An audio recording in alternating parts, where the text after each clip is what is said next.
Thank you, Jesus. Thank you, Jesus. So, can somebody read Mark 11:23 loudly? I'll read it. Truly I say to you, Loudly. all right.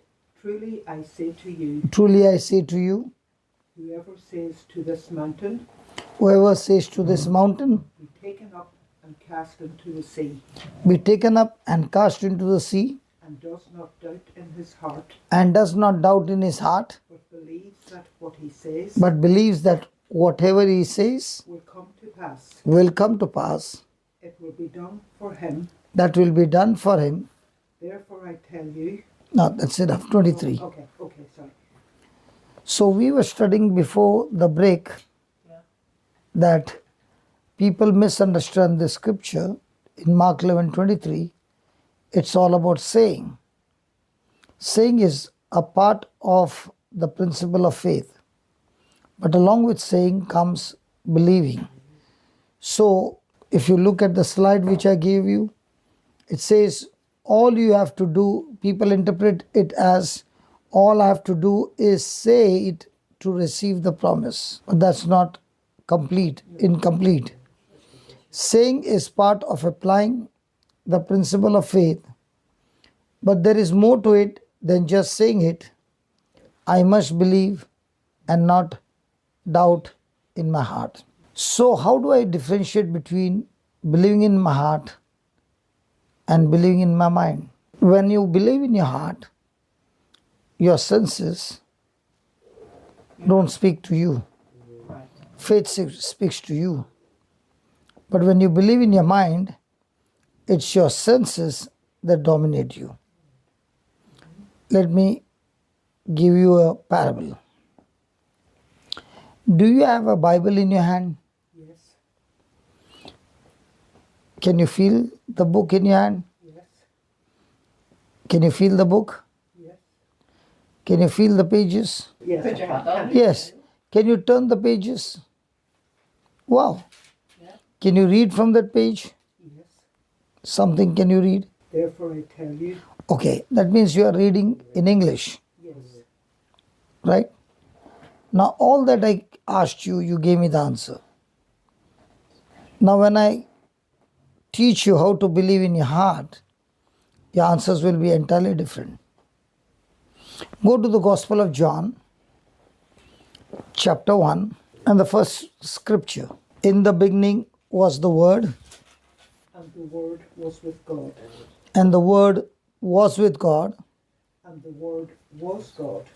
and the Word was God. Now, is the Bible the Word of God? Yes. And what did you read now? In the beginning was the Word. The Word was with God, and the Word was God. So now the question is, do you have the book in your hand, or do you have the Word of God? The Word of God. And the Word was God. The word is God. So now do you have the book, or do you have God? Okay. And read the 14th verse. And the Word became flesh. And the Word became. Flesh. So now, who are you touching? Flesh. The book. Yeah. So that's in the physical man. So are you touching the book or the flesh of Jesus? I'm not sure what the right answer is. I know I'm touching the book. When you say I'm touching the book, Yes. that's what your senses are saying. Yes. When you're saying I'm touching the flesh of Jesus, that's what the Word is saying. The Word is saying. Now, which one do you choose to believe? The Word. So you're saying that's the body of Jesus. Yes. And the So what Word- is your mind saying? And the Word became flesh. So what is the mind saying? Are you so foolish? Can't you see it's a book? Yeah. Yes. Yeah. And your heart is saying, I can see with my senses it's a book, Yes. but with my heart, that is Jesus. So if the woman touched Jesus' garment and she got healed, can you touch the garment of Jesus or the body of Jesus? Okay. By Yeah. touching the Word, So are you going to touch the body or the garment? the body. Praise God. And if that woman experienced the power of God flowing through her body, because she touched the garment. Are you touching the garment or are you touching the flesh of Jesus? And if you are touching the flesh, now whatever you speak from your heart, those things begin to manifest. So is your belief now based on your senses that this is a book? No. No.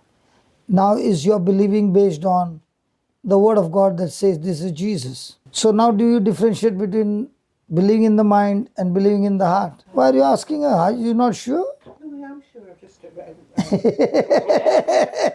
We're all sure. I'm just The reason you are asking is because you want to be sure that somebody agrees with you. Yes, possibly. That's probably what. And if she had to say no, I would have corrected her. you would have corrected her or you would have got doubted. No, well, no, I wouldn't have done it. Okay, do you have any pain in your body? What about you? Nobody has got pain? I've been getting dizzy spells for a week now. My head I've got just- pain. You- I've got pain, yeah. Yeah, she got pain and she got dizziness. Okay, let's do it this way. Both of you touch Jesus. Close your eyes and say this: Lord Jesus, Lord Jesus, I choose to believe I choose to believe with my heart with my heart what the word says what the word says and not what my senses say. and not what my senses say. My mind says My mind says this is the book this is the book called the Bible, called the Bible, which is the word of God. which is the word of God. But my heart says, But my heart says, in the beginning was the word, in the beginning was the word. the word was with God, The word was with God, and the word was God. and and the word was God, And the word was made flesh. and the word was made flesh. So according to the word, So according to the word, I believe with all my heart, I believe with all my heart, as the word says, as the word says, the word was God. the word was God. And therefore I choose to believe Therefore I choose to believe according to the word of God. according to the word of God. I am touching I am touching your body, Lord Jesus, your body, Lord Jesus, and your power is flowing and your power is flowing into my body into my to my body body, and has destroyed and has destroyed all infirmity, all infirmity, all pain all pain pain in my body in my body, and set me free. and set me free. Therefore I declare Therefore I declare the dizziness is gone, the dizziness is gone, the pain in my hip is gone, the pain in my hip is gone, and I am set free. and I am set free. Thank you, Lord Jesus, Thank Thank you, you, Lord Lord Jesus, Jesus, for teaching me for teaching me such a powerful truth. such a powerful truth. I said it, I've said it, I've said it, I believed it, I believed it, I've received it, I've received it, I do not doubt it, I do not doubt it, and I declare it and I declare it by the wounds of Jesus. by the wounds of Jesus.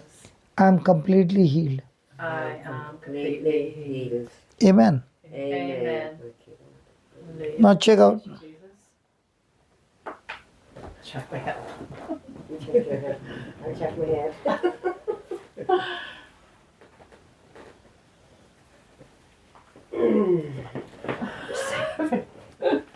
Go ahead. That was it. Perfect. No, I'm Check, yeah. check it in any angle. I'd stand up too, because it's really, will I turn around or anything?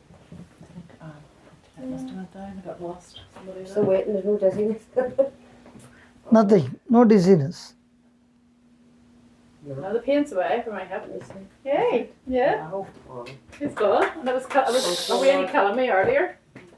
So now, Jesus. did you get healed by believing in your heart or believing in your mind? Believing in my heart. So now do you understand the difference? Yes. Believing in the heart is agreeing to what the Bible says, even though your physical symptoms are against the word. Was that too easy? Yes. No, That's no, great. oh, no. Now, did you ask God to heal you? No. No.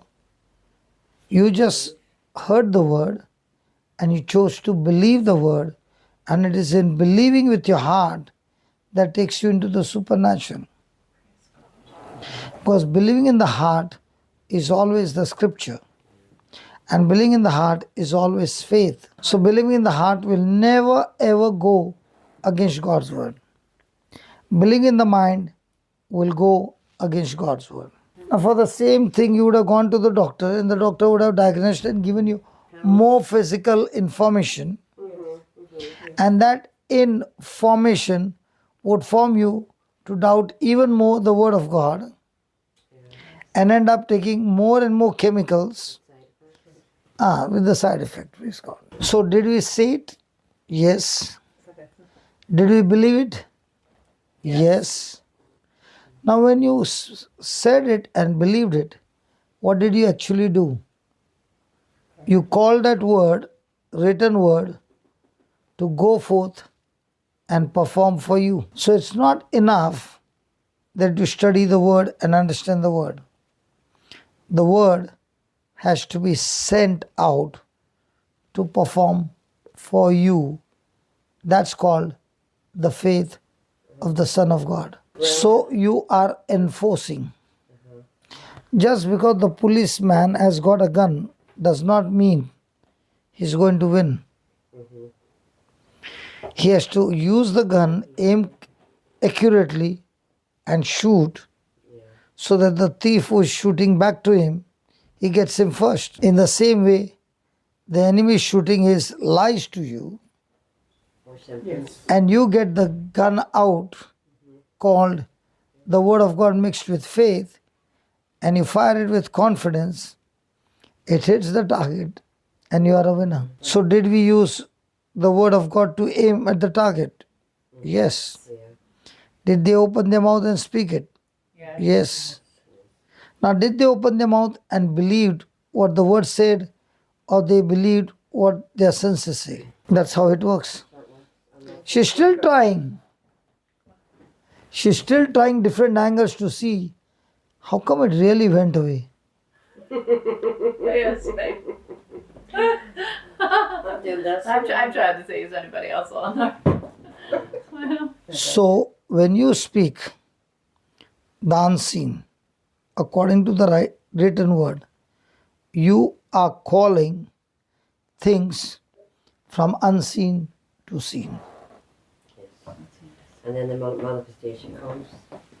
The manifestation comes because you called the unseen to come into the physical. You only listen to the word, but you don't use the key. Can you get into the house? no. Okay, no.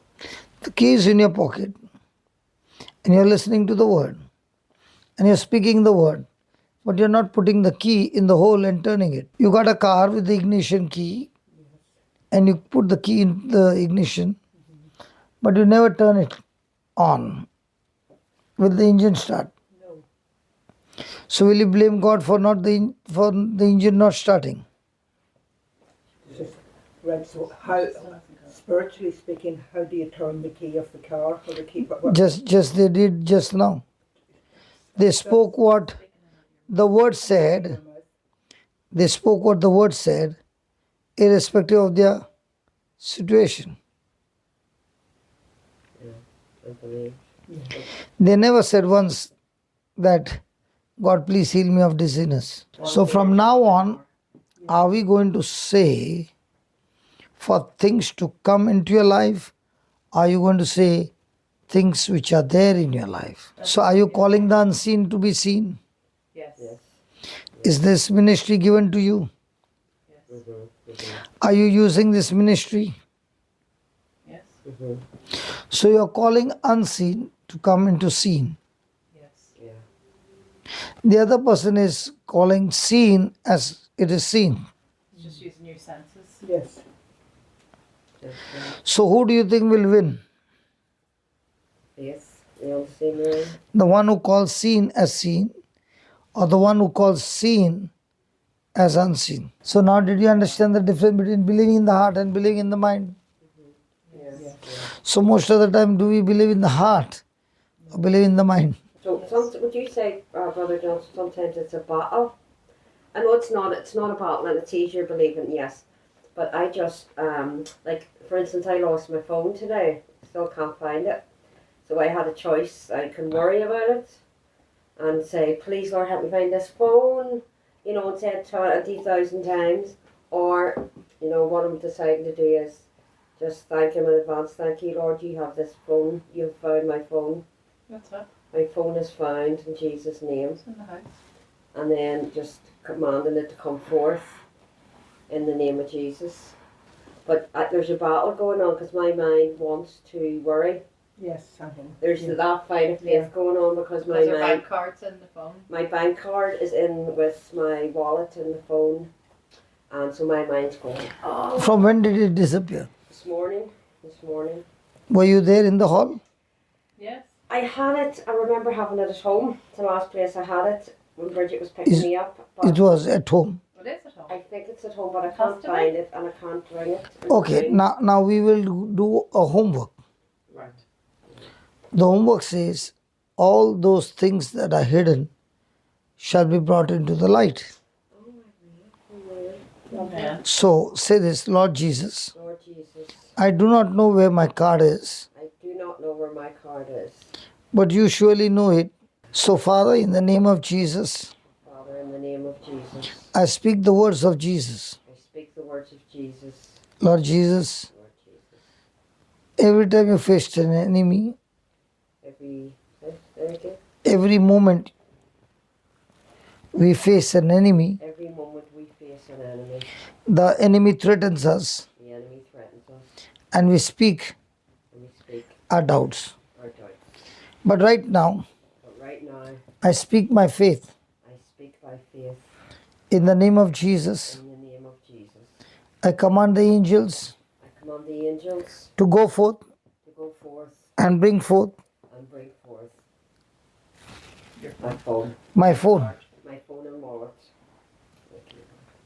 Thank you, Jesus. Thank you, Jesus. How true your word is. How true your word is. All the things which were hidden All the things which were hidden are brought into the light. are brought into the light. Thank you, Jesus. Thank you, Lord. Amen. It's done. Let's read the next slide. Faith is not just a quick fix. Faith is not just a quick fix for your problem. Sometimes it takes weeks or even months to get your mind renewed on God's word and to get rid of years of unbelief. So if you're going through a problem, is it a quick fix? No. No. So do you need to learn the system Yeah. Yes. quickly or at ease? Well, I would like to learn the system as quick Quick as as possible. So that you do not get more harmed Yeah. Exactly. and you can get more blessed.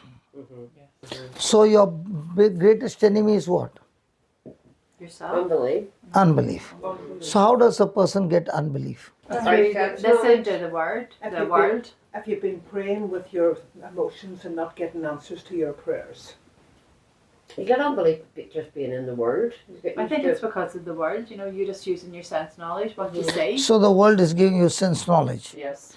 and you developed your mind on that sense knowledge. Yeah. Not needs undone. Okay. So sense knowledge is one. Two is by somebody coming and teaching you A fact instead a of fact the truth. instead of the truth. and instead of the truth. Yeah. And three, I know the scripture, but yet for some reason I want to do to please my flesh. So I can believe the experience of somebody else. So our battle is to fight unbelief Yeah. or grow faith. So in our life, the real problem is faith or unbelief. Unbelief is the problem. Because how much faith do you need to move mountain? Mustard seed. That's right. That's right. Right. So Yeah. the problem is, for me to move the mountain, I need faith Yes. as small as a mustard seed. But I have that faith, but I have a mountain full of unbelief. Yes. So I have to deal with more faith, or I have to deal with unbelief more. Unbelief. Unbelief. Get rid of the unbelief then. Yeah. Yeah. Grow the faith, the Unbelief. mustard seed. That faith God has given to everybody. Gives us a measure. He has blessed us all with the same measure of faith. Yeah. Right, okay. But the unbelief is not the same. Is it? Yeah. You could say unbelief is faith, but in the wrong thing. Faith Unbelief is simple faith that is contaminated. Yes. Yeah. Very much so. Yeah. Simple faith. It's Yeah. contaminated. True. So, do I need to fight fear, Yes. worry, Yes. anxiety? And how does that grow? By Speaking out the word. thinking By on it, speaking. Yes. The facts over and over again, Yes. but not speaking to the mountain. Yes. Yes. So, when I realize that God has created me like Him, Yeah. so when He saw darkness, He spoke to darkness, calling light. Yeah, he didn't say the darkness. Yeah, he didn't say, oh, look, He it's just said- dark. He said, He said, let there be light. yeah, there'll be light. So, when God was calling light, did He speak first or did He see first? He Spoke spoke first. So, what He called speaking in faith, He called what was existing but not seen to come into manifestation physically, that now it can be seen. Yes. Yes.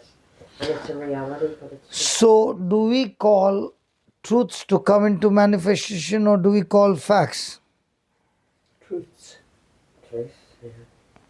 What's the difference between fact and truth? Facts change. Truth doesn't.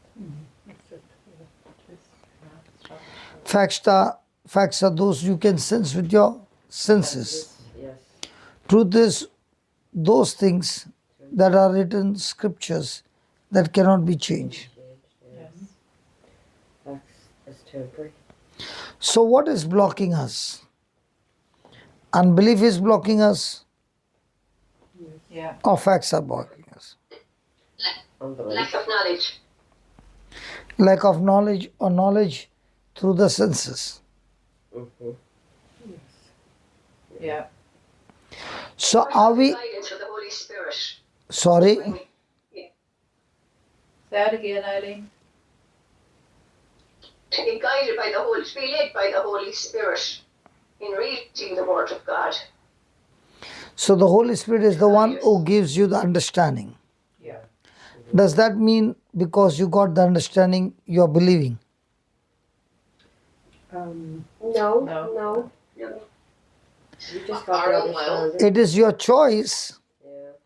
Do I go with what I've been taught, or do I go with what I had experienced all my life? So, even though you know the truth, how many times it has happened that you know and you're doing wrong, but yet you want to go and do it wrong? yes. Yes. Yes. St. Paul talked about that. Yes. You want? We've Yeah. done that. Want to do what I don't want to do. Today? I know. So, does unbelief dominate us or belief dominates us? In that case, it would be Unbelief. unbelief. Unbelief. So, your biggest battle is what? Belief or unbelief? Unbelief. There's a man of God, he was there. His name was Smith Wigglesworth. Oh, Yes.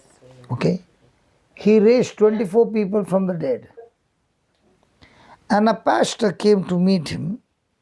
He got an appointment and he went to Smith's house to meet him. Yeah. So he rang the bell and Smith saw this pastor and said, "Put the devil outside, don't bring him in." because he had an office bag and a newspaper under his arm. Newspaper. So the moment he saw the newspaper, he said, "Keep the devil out of my house. Don't bring him in." Because of the words in the newspaper. Oh, yes. So he was so vigilant that he would not even allow the newspaper to enter his house. And he was a plumber. I mean, What a plumber. What was his name? Smith Wigglesworth. Yeah. Oh, I've seen him online. He raised people from the dead, and it so happened one day the news came that his wife is dead, and he was preaching. So should he go home or should he continue to preach? You know what? He continued to preach, and he said, "When I go home, I can raise her from the dead." Yeah. Powerful man.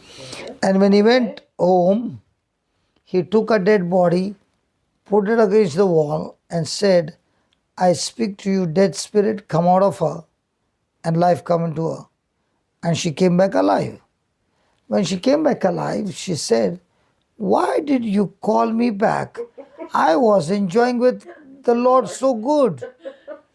He said, Is that so? So you can leave." Wow. And did she leave? Do you know when did he get a shock of his life? When he prayed every time, he saw result. When he prayed for somebody and there was no result, he got a shock and he died. He could not believe that his faith did not work. Wow. So can you understand how sensitive he was? Yeah. Yes. Really sensitive. He was a plumber by profession. Plumber? Yeah. What time did he live? What time did he Oh, this was like. He was a plumber by profession. Yes. He was stammering, not much educated, but his wife was Preacher. the evangelist. Yeah, she was a preacher. And she would go to preach.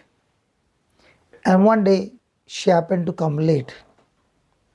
Smith was very angry with her. And he said, "I'm going to teach her a good lesson." And when she came back home, he would not open the door. And it was a winter night. Oh dear. Was this his wife? Yes. Yes. She can't spend the night I'd say. in the open. She'll be frozen to death.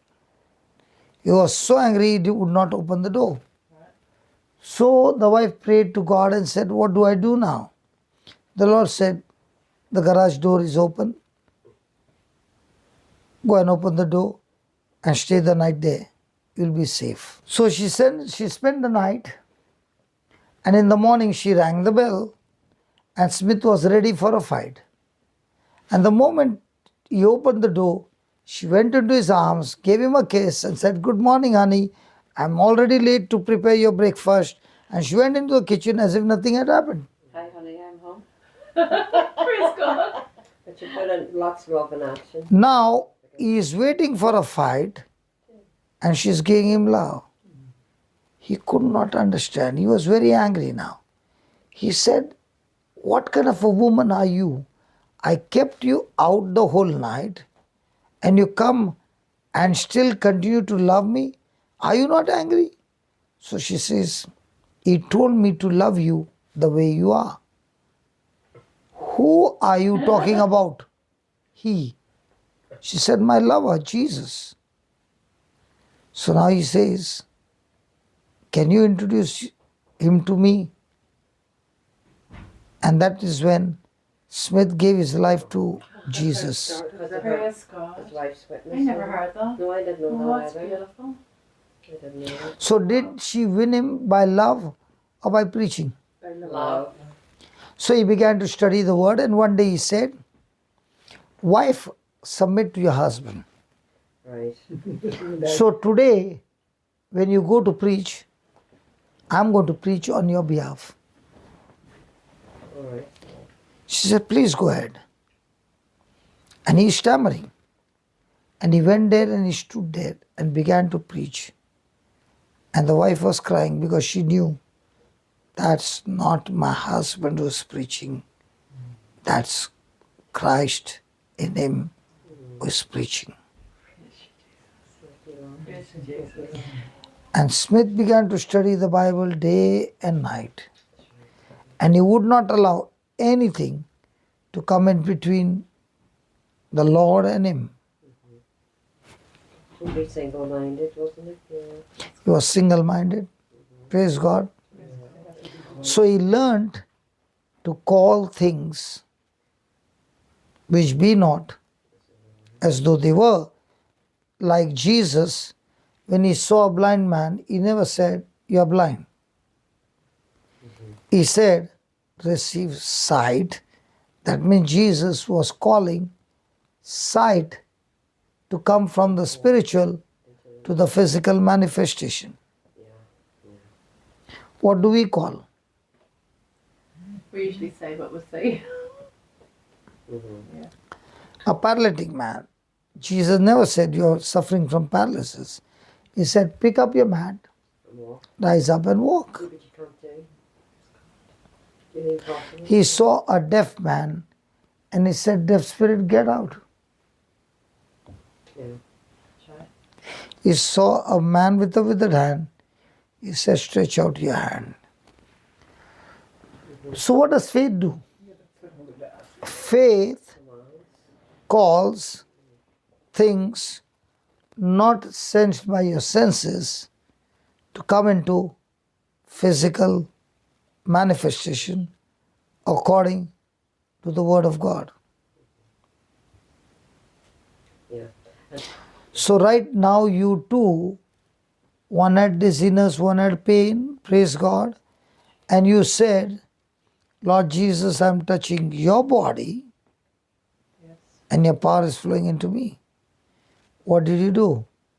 You called God's power to flow from your heart into your body. So that means the healing power was already inside. It was inside, yes. But you never tapped that power from the heart to the mouth to speak it out, but you continually spoke the fact which you were feeling in your mind Yes. and continue to speak it Yes. and never use The that unbelief. and never used the power called faith to do the spiritual or the supernatural. Yes. So is it important for me to speak the word, but very important, is it coming from the head or is it coming from the heart? It has to come from the heart. And if it has to come from the heart, it has to be mixed with your faith. Amen. Mustard seed. So faith changes the word of God into power of God, bringing supernatural result. So is it going to take practice? Yes. Yeah. It is. And when you practice every day on yourself and on others, do you get an experience? Yes. Yes. Now, you had some food on the table which was wrapped by a cling, Cling film. Yes. okay? Now, is that cling film very strong? Very Absolutely. Thin. Very thin. thin. Yeah. Yeah. Thin. Not strong. But when you turn it and give about 10 rounds of cling wrap, Yeah. now can you tear? No. Strong. Goes So strong. faith comes by hearing and hearing by the word, of God.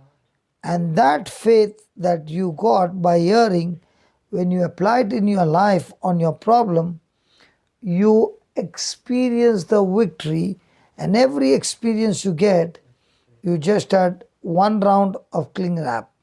Yes. Getting stronger and stronger. Yes. Yeah. Praise God. So when you begin to practice it every day, Yes. now your experience is Yeah. Yeah. Yeah. Amazing. Yes. Can't be taken away from you. So it is like a glue which has got a gum on one side, hardener on the other side. If you use one of them, it doesn't work. You got to use both. Both. Yes. Oh yes, it's the stuff you have to mix. Yes. Yeah, you have to Yes. mix, Epoxy resin, especially you wonderful ladies. Do you color your hair? Yes. Only color or with that white color as well? Yeah. The liquid that you use. Yeah, Yeah. What if you use only the liquid and not the color? Won't won't work.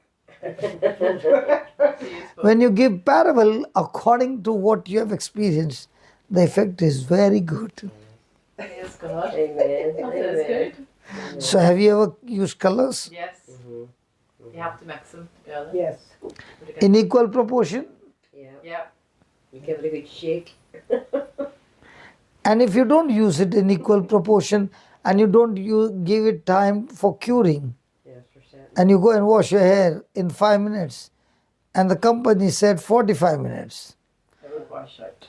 So You have to within 4 days, the color is gone. That's right. Yeah. But you weren't following the rules. Yes. Amen. Praise God. Praise God. So that's what we read just now. Faith is not just a quick fix for your problems. Yeah. Sometimes it takes weeks or even months to get your mind renewed to God's word. I, for example, would have had a sleep issue, and I was given the scripture, thank you, Jesus, that when I sit down, I am not afraid, and when I sleep, my sleep is sweet. I think it's Proverbs. But after a few nights in it, this doesn't really work, and then I stopped saying it. You know. Yeah. So that's what You stopped because you did not experience, Yes, yes, but you were waiting to believe it from your mind. yes. That's what I'm only realizing now here. Praise God. So the scripture is wrong. It can never go wrong. You know. No. So It's incorrect. It's your believing and understanding. yes, And the devil purposely said, see, it's not working. Why does the devil try to stop you from doing the process? Because he knows even if she gets it the first experience and she understands how the system works, she will use that experience every day. And in no time she'll become a champion. we don't want that. If I was saying, That is why. That is why for me, I don't pray over the sick. But I teach the person that you say with your own mouth and you learn when you experience what you said has come to pass. That also reminds me of the evil spirit that whenever you cleaned the house and he went out, you got rid of him, and then he came back with 7 more. Because unless you're filled up with the word, you have to be filled up.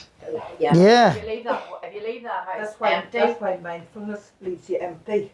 yeah. If you leave your house, leave you empty without the word, Yeah, there's a space for the then enemy. the enemy can get in again and bring 7 worse ones with it. So many people come for a jump start and they do get healed. Yes. But just because they got healed, Doesn't mean it's does that mean they can stay healed? have to learn how to stay. Yes, What is very important is not to get healed, but to stay healed all your life. Is that part of believing? So you said once we get healed, sometimes won't stay healed. Is that because they don't believe, they lose their belief then? So she's saying, if you get healed, but you lose your healing because you don't believe. Is that what it is? Because even if you got healed, the enemy will still come and strike you in that same area. Yeah, you're the Lord. And the moment you saw the symptoms come back, you say, oh my God, he's back. Believed in the heart and spoke with the mouth. And you spoke it out of your mouth. You The say, doubt, the unbelief creeps in then. Okay. yeah, and then you spoke it out of your mouth as well. You follow the system. So how much time does it take He didn't For affirm the word. how much time does it take for a person to get distracted from truth to fact? It takes me very. I Uh, can no just time get at all. distracted very Just easily. with a piece of news or Yeah, a piece Yeah. of very news. easily done. Maybe have So to do be you more need like to be, do you need to take some time off in the kingdom of God? No. Yes. There's no time off. No. No time You're off. all the time on war. Because the Always on the always war. on. You're always, yeah. We are. Because the enemy never gives up. And even if he does Never go gives away, up. he'll always come back. Yeah. He has a nuisance, you know. But he's a loser. Yeah. We read the end of the book. He doesn't win. Does he not? Now that we know what is faith, now let's study how to develop this faith. Develop the faith, yes. Okay, let's go to the slide. Yeah. Jesus did say, he shall have whatsoever he says. That statement is in the Bible, but you must take it in context of which it was spoken. For verily I say unto you, that whosoever shall say unto this mountain, be thou removed, and be thou cast into the sea, and shall not doubt in his heart, but believe that those things which he said shall come to pass, he shall have whatsoever he said. Jesus said, whosoever shall. Now, who is that whosoever? Anybody? Us. Us. Yeah. Us. Anybody? Whosoever are those who operate in the faith of God. Because in the verse 22, he said, have faith in God. Right. So, have faith in God means have God kind of faith. And he also explains how to have that God kind of faith. Now, when there is a mountain, when there's a problem, Yes. do we talk to God about the mountain? Sometimes. Yes. Tough age. Do we go to God and pray to God and tell him about the mountain? Yes.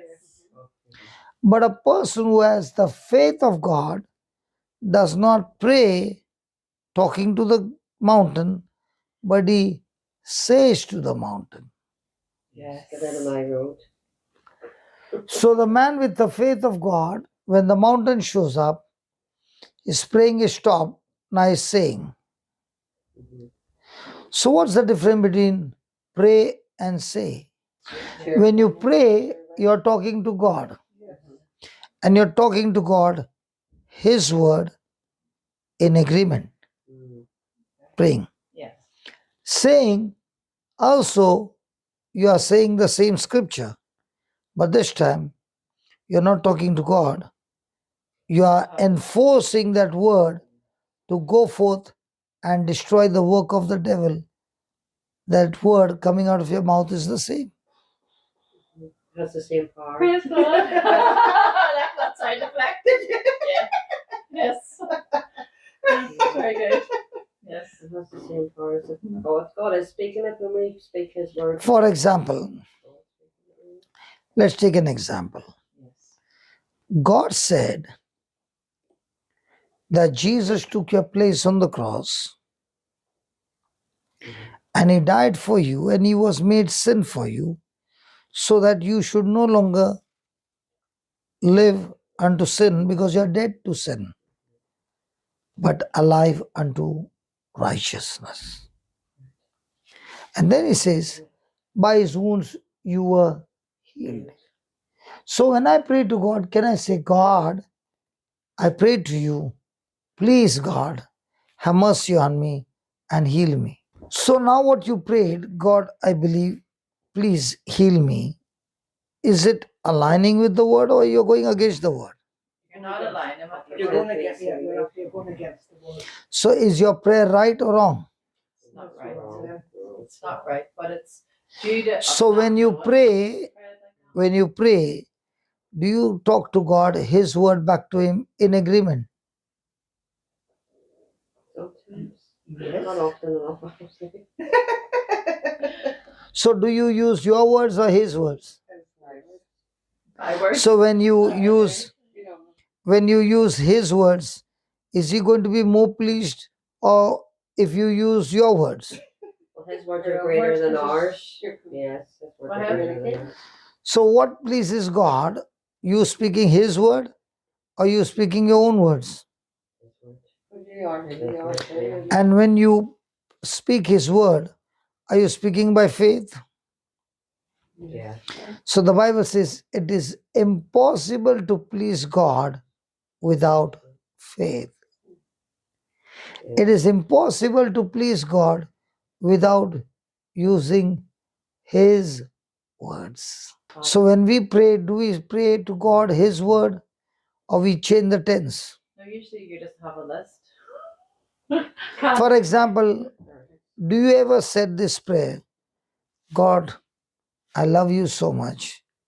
Please bless me. Now, when you said, God, please bless me, did you go against his word? Yes. Because Ephesians 1:3 says, You're already blessed. God, the Father of our Lord Jesus Christ, he has already Blessed us. blessed us with some, With every spiritual blessing. in the heavenly places in Christ Jesus. Now, if he has blessed you with every spiritual blessings, then why don't you go and lay hands on people? Because he has already blessed you with. Every spiritual blessing. So why do you keep saying, God, anoint me more? Exactly. No, We're already we anointed. didn't know that. Well, we know now. Yeah. So are you going to draw from what God has given you, or keep asking God? Draw We must do Draw the from the correction well. and draw from what he's given us. So in the new covenant, do you ask God, or do you learn to draw what he has deposited in you? I need to draw it out. Yeah. Yes. It's already there. No what's in But if it's already there, why did Jesus say, ask and you shall receive? because we need permission. We need permission, or he needs permission? No. I'm saying we give God permission if we try to make a choice. Why do you want to ask when he has already given it to you? You have to ask because you have to speak it out. Sorry. You have to speak. Yeah, but in your speaking, why do you want to ask? Has he already given you? So, okay, has God already healed you? So can you go and ask him, God, please heal me?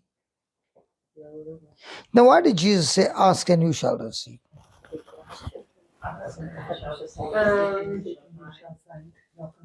Don't tell me the scripture, explain.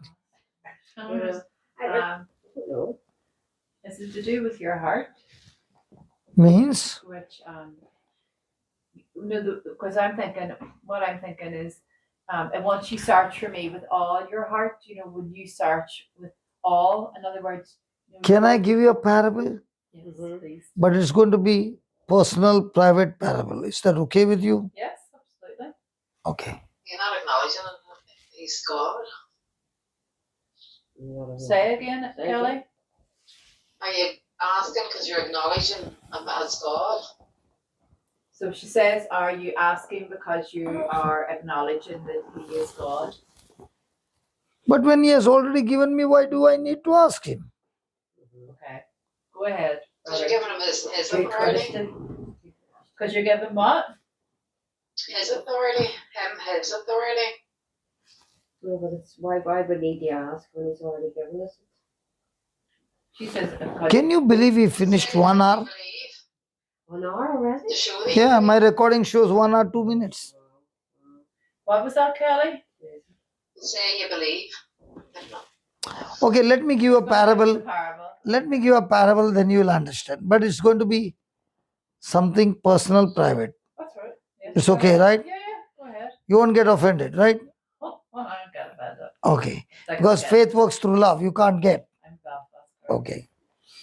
Now let's say Bridget went to a laundry shop and gave 5 of her dresses for dry cleaning. Yeah. Possible? Yeah. Now I'm the laundry man. Okay. So I will give you pounds for the dress you gave me for dry cleaning, right? So I gave you a ticket Yes. for 5 of your dress. Yes. And Bridget is busy. So she calls her husband, who is always ever loving, always ready for a service.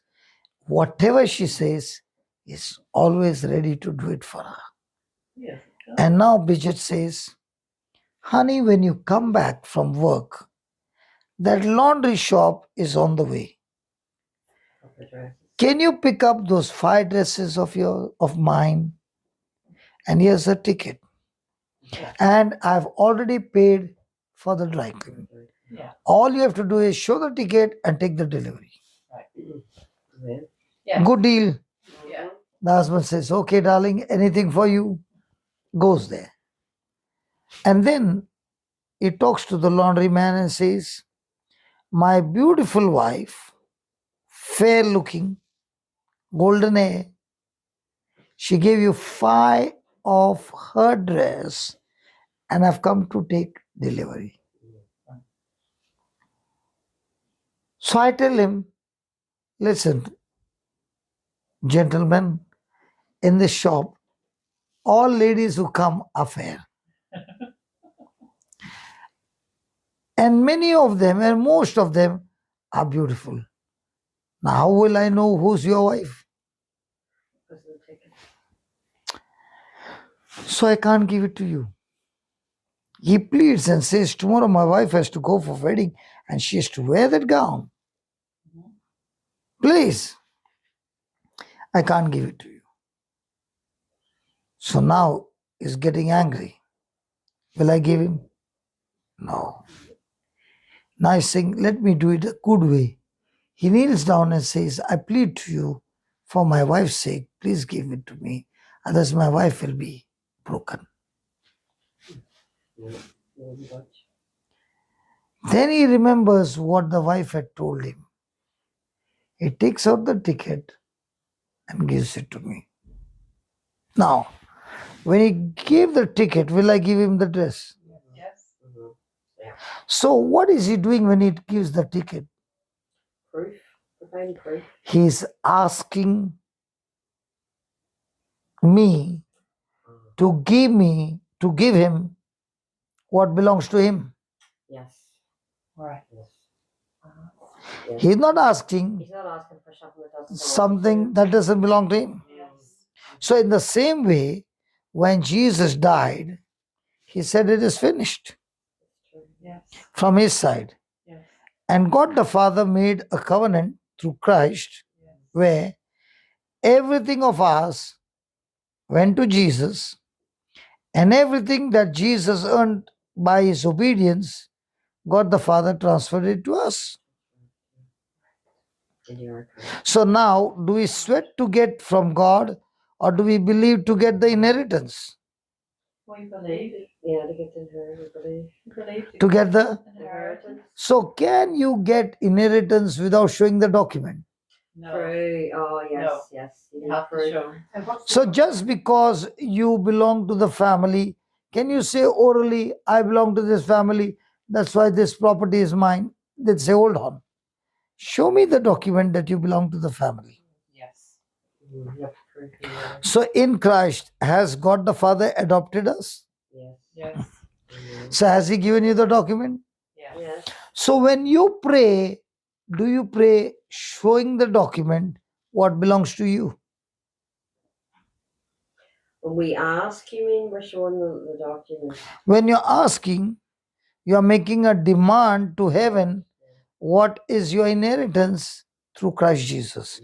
And therefore, every promise of God is yes in Christ Jesus. If you ask him anything without Christ, you don't get anything. Yes. in Jesus' name? Amen. Yeah. Amen. Amen. In Jesus' name. So you are asking, and it will surely be given to you, condition with the ticket of Christ. Yes. in Jesus' name. Yes. You're asking for something that's already yours. Yeah. Jesus, Yeah. yeah. So now when you go to heaven praying, do you beg or do you believe? You believe. Sons don't Praise beg. God. So how many years were we begging? Oh, Too many. All of our, yes, most of our Too many. years. 65. Yeah. Yeah. Praise Are you trying to say you are 65 years old? 66. Are you sure? He's in I've shock.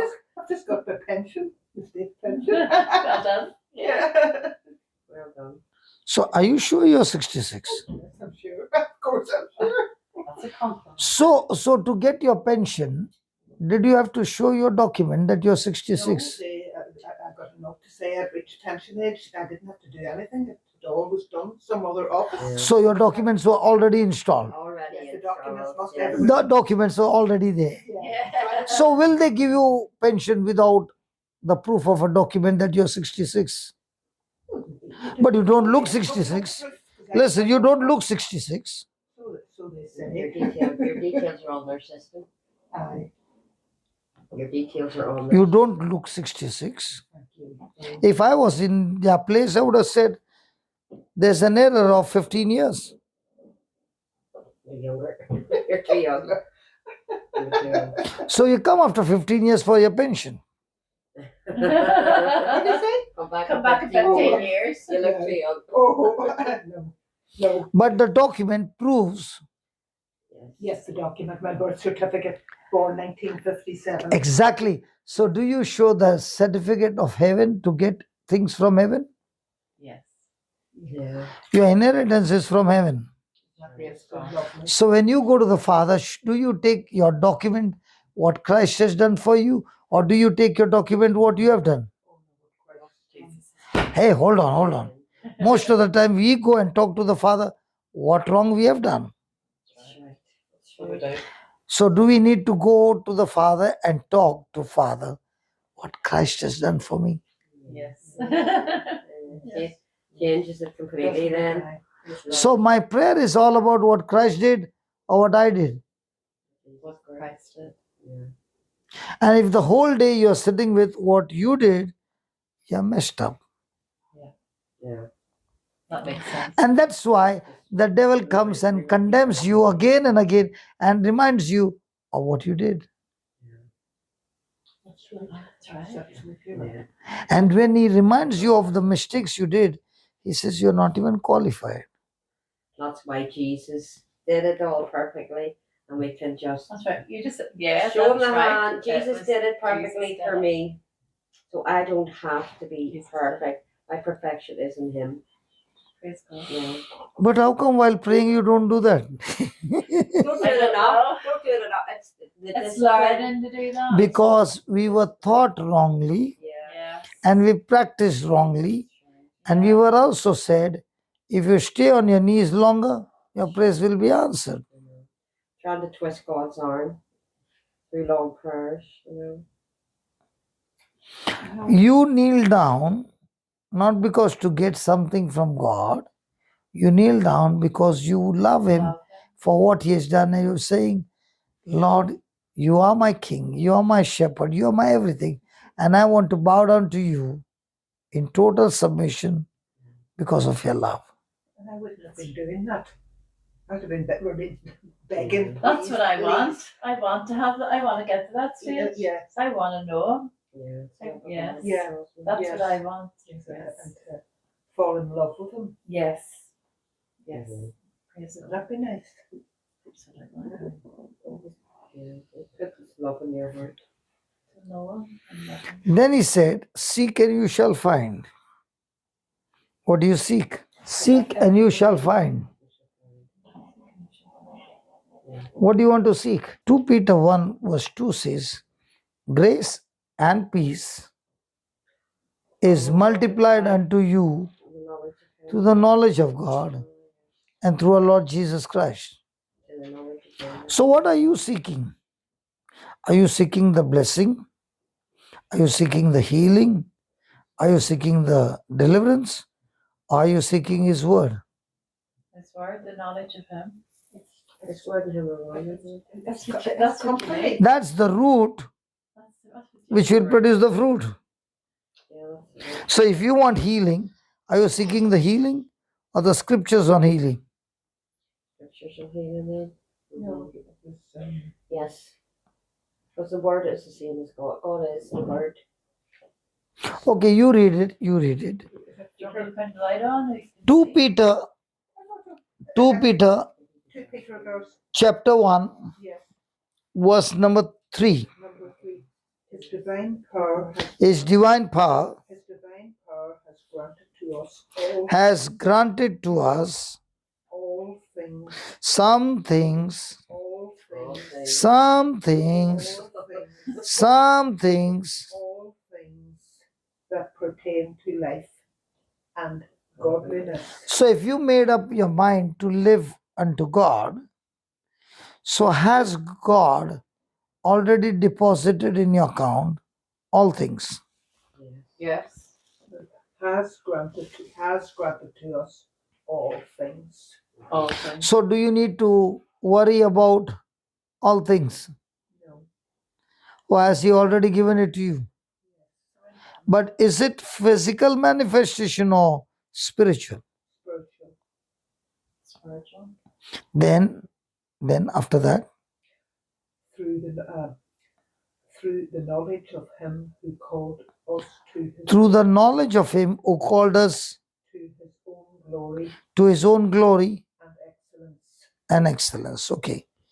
Now, God has given you all things that pertains to life, and He has called you for His own glory. So, should my life be a life of glory? Yes. Yes. And what is this glory? Our God. Joy. The presence of God. What is glory? God's magnificence, I was thinking before, you know. All God's fiery, you know, His power, His majesty, His What is glory? Exuberance. Okay, we are sitting here and there's a person here. Okay, and this person is blind. Suddenly he starts screaming, I can see. And he's able to see. He was blind. Now, did we see God walk into this room? No. Did we see Jesus in this room? No.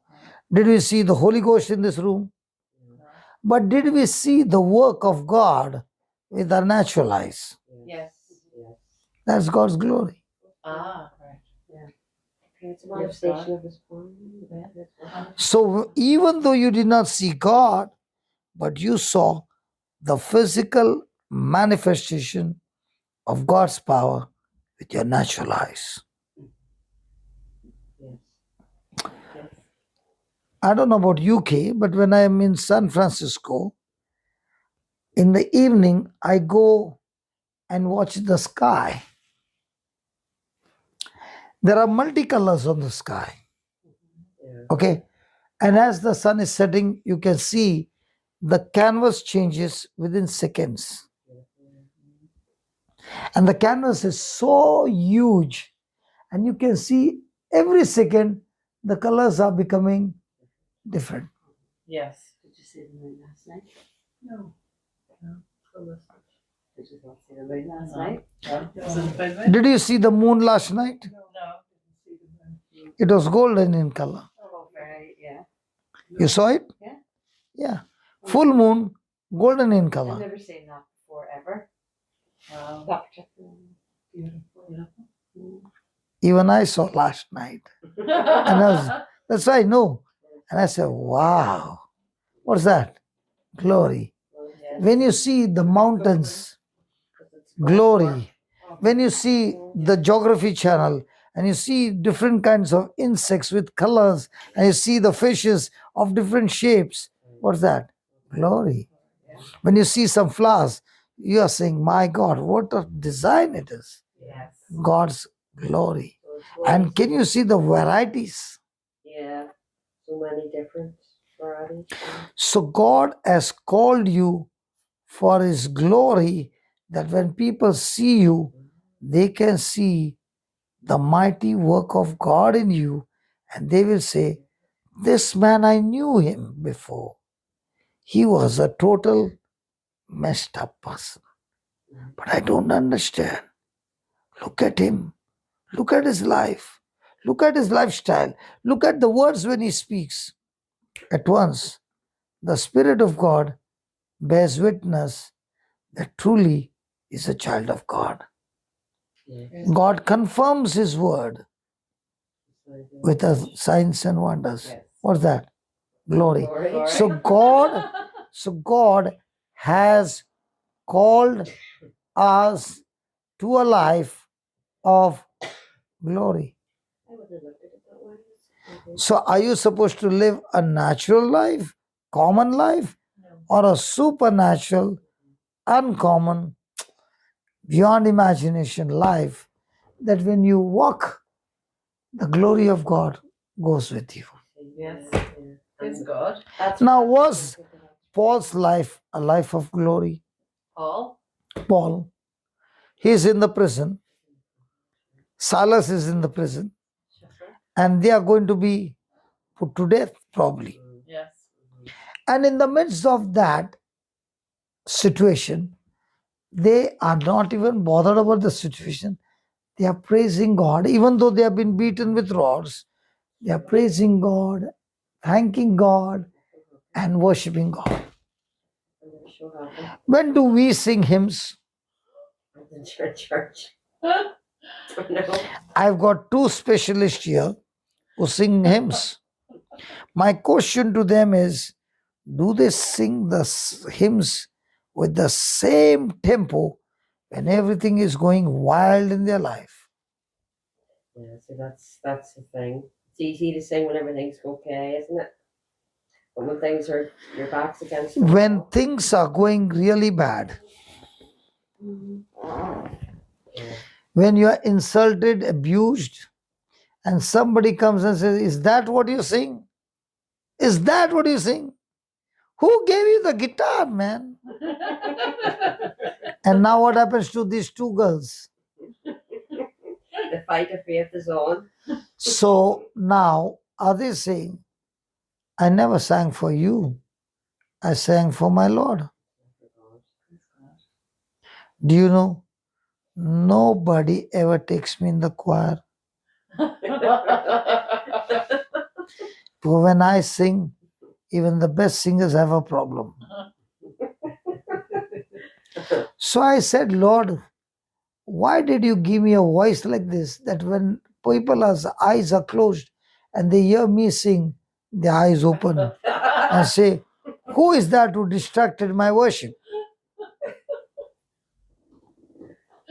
So God gave me an answer and He said, "Listen, I created the birds, I created the nightingale, and I also created the crow. Oh, right.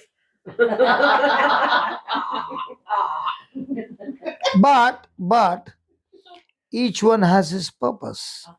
Yes. When the nightingale sings, the animal might go into sleep mode.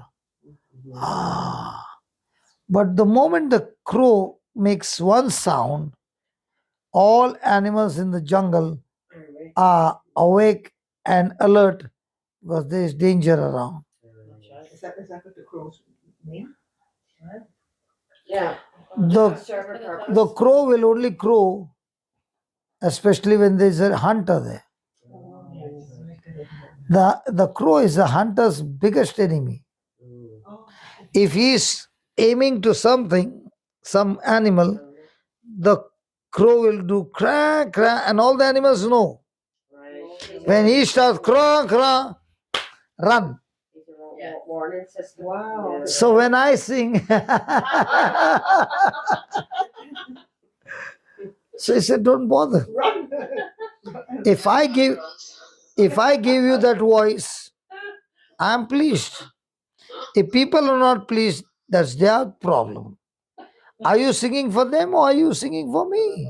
Sing it for God. Yes. Praise God. Praise God.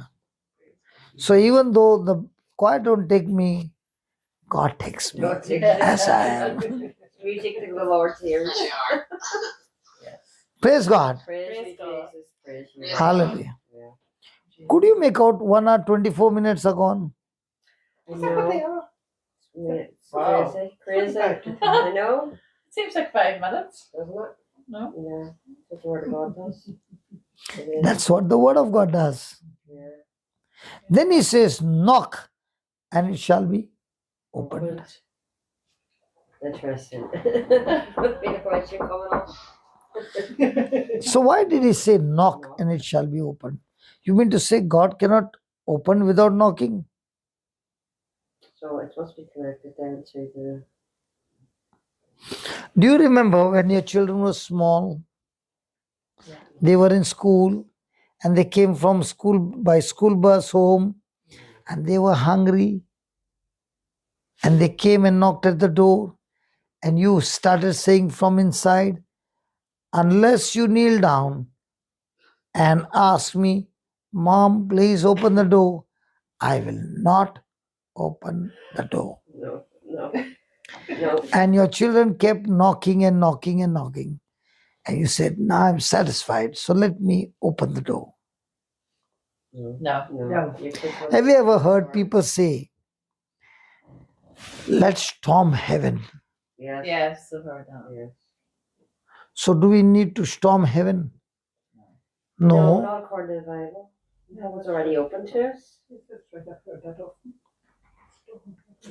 I've heard so many people in, especially in intercession team, they would say, let's storm Storm the heaven. gates of heaven. Yeah. And when people start storming heaven, God who is sitting on the throne suddenly finds his throne shaking because of the storm. And he tells Michael, who is that who is storming the heavens? And they say, and Michael says, you know, God, these people from Belfast, they are saying we will not stop storming until you answer the prayer. So God is saying, please answer, please give them what they want. There are cracks on the building, but I Storm comes. now, do you need to storm heaven? No. No. No. Do you need to knock at the door of heaven? No. No, I don't. You have to knock the door of your own unbelief and keep knocking that unbelief till that unbelief is broken and destroyed. And now belief starts working in your life. Never thought of it like that before. That's why he said, knock and knock, Yeah. and it shall be opened. Knock all the walls that the devil has brought in your life and keep knocking till it is broken. They even have Knock it out. You know the painting you have too, and it's our Lord's knocking, but the latch is on the inside. Yes. Yes. Not. Do that painting. You don't have to knock heaven's door. You got to knock You're the on the devil's wall and break it and take your inheritance. Yes. Kingdom of heaven suffers violence, and the violent take it by force. Yeah. Yeah. When you think of it, God has been so good. And he wants you to keep knocking. Yes. No, knocking things out. He wants us to knock things out in our So, life. so does God want you to keep knocking the door of heaven or knock at the wall that comes between heaven and you? And that's why you have been wasting your time knocking in heaven. And he said, I love you so much that if I could give my son for you, will I keep anything away from you? No, no way. That's it. He gave us his best when he gave us Jesus. So, when, of Why will he not give you everything other than that? course. It is the devil who is saying, God is not opening the door. Yes, that's right. So continue to knock heaven's door Yeah. so that you won't knock his unbelief. Yes. You knock it out of the way. Yeah. Yeah, like Makes knock his sense. teeth out. Makes sense. I think I often looked upon God as being like my human parents or humans that they're in bad mood. No, you're not having that, not getting that. Yeah, we also need. Is God perfect in all his ways? Yes. Yes. Is he full of love? Yes. Yes. I have to say I wasn't aware of that. But you are now. So will love keep you outside the door? No. No. Jesus was speaking about his father. The prodigal son is not about the prodigal son. It is about the prodigal father. Yes. The Father, It's about the Father. Father's love. the Father's love. So we look at the son. No. The son discovered for the first time how loving and caring his father is when he began to compare himself a servant in the kingdom of darkness and a servant in his father's house. Yes. The servant in his father's house were well cared of. Were treated well. The servants were treated better. They had surplus. Yes. But when he kept looking at himself, he was a servant who did not have a place to stay, no food to eat. He ended up eating food of the pigs. Yeah. And that's when he realized how compassionate and loving his father is, even to his servants. And if he can be so loving to the servants, how much he would love the son. The son. That's true. And that is what changed his thinking. And he said, I will go to my father's house, but not as a son. But even if he accepts me as a servant, I'll still be better off than staying here. Yes. So, did he discover his father's character? Oh yes. Yes. Was he living in his father's house all these years? But did he think his father is like a Hitler with rules and regulations? The father had put the boundary so that my son doesn't go out of the boundary, because out of the boundary he would discover only sinful life. Destruction. Yes. That is why when the son said, I'm going, the father did not plead to him to stay. Yes. He allowed him to go. But the father was not even offended when he went, because he kept the door open for the son to come back. Yes. There are so many children, they take a step to do their way. And the parents say, if you want to do that way, don't ever come back. Yes, that's right. I always had. That was told me as well. So when the child does a mistake and realizes the mistake and wants to come back, the child remembers the parents' words, don't you ever think of coming back. Yes. And now they can't even come back where they could have been saved. And the devil uses that part, and the child goes and commits suicide. That's right. Rejection. Yes. Very rejection. Because the elders were not taught the scriptures, or they were not taught that God's love is unconditional, but we were taught God's love is conditional. If you do good, He'll do good. If you do evil, He will see to it that He will curse you to the 7th generation. That was under the law.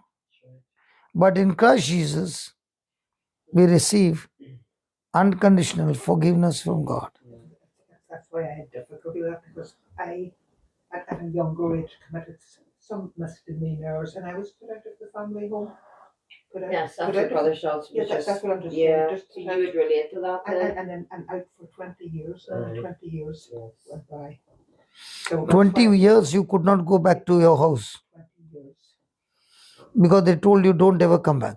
Regarding me, what happened is I was the most naughtiest in the family, and none of them are like me. You're the troublemaker. I was a troublemaker, and I many a times think that might be I got exchanged in the hospital. But none of them are like me. Yes. Neither my dad, neither my mom, my brother or sister.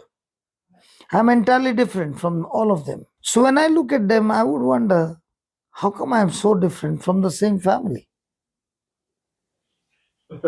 But in spite of being such a fellow, my mom loved me the most other than the two. Right. So when I love to make trouble. If there's no trouble, I will purposely make trouble. So with the trouble, I knew that I would get a good thrashing. In your country, they don't. In my country, you would get a good thrashing from a dad. I think before you all also would have got. Yes, you did. Now things have changed. Yeah, but years Okay. ago you Yeah, would, they got smacked. Alright. Okay. So mom would come and save me. Dad gave me a thrashing because he wanted me to change. And one day, I like to make trouble, right? Right. I said, let's play the game to myself. Today I know that dad is going to thrash me. Let's play the game. Whether he wins or me, I win. When he gives me a beating, I'll stand straight like a rock and not move. And when you don't move, the person gets more angry. That's right. And when he gets more angry and you don't move, you start smiling. It's what drives you crazy. It makes him more angry. Yeah. And now he's tired. And he's panting. And now you're laughing.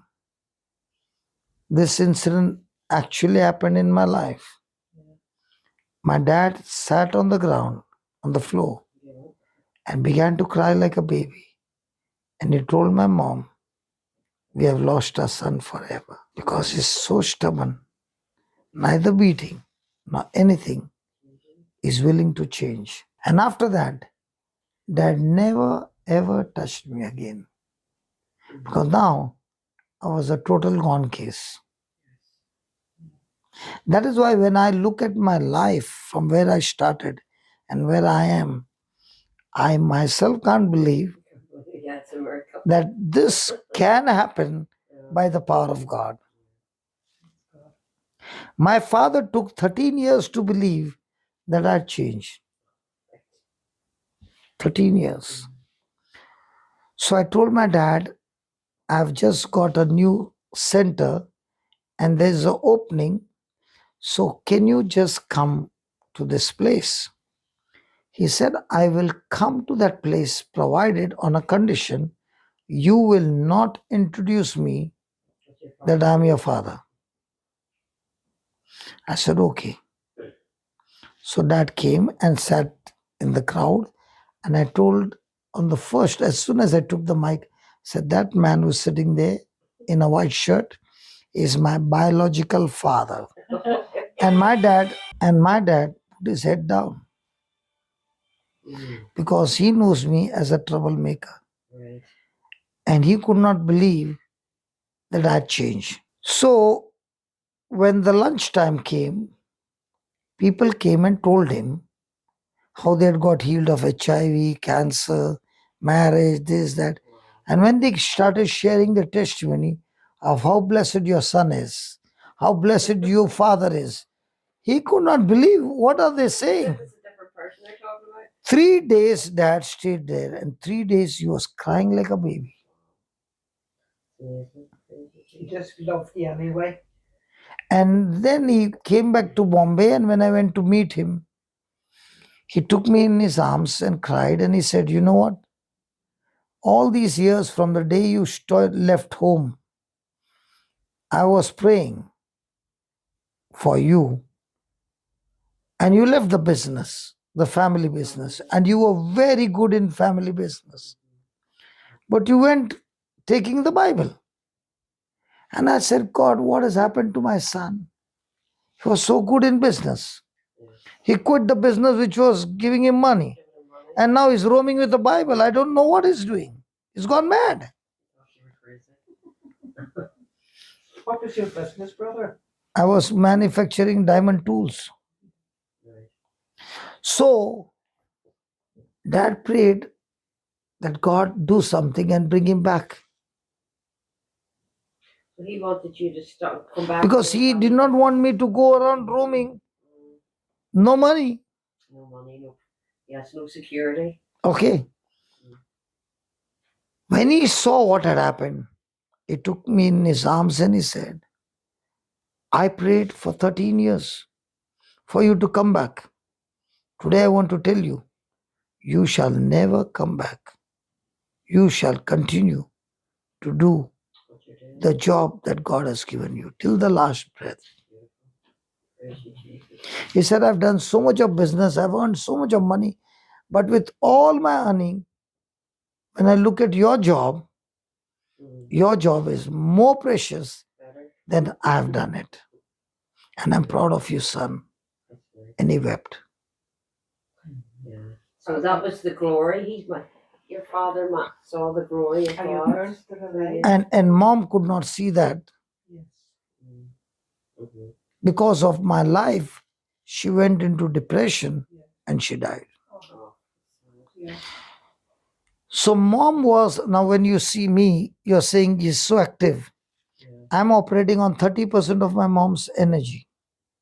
So you can understand how fit my mom was. Right. She was a multitasking woman, no sickness in her body, strong like a bull, praise God, full of love, full of compassion.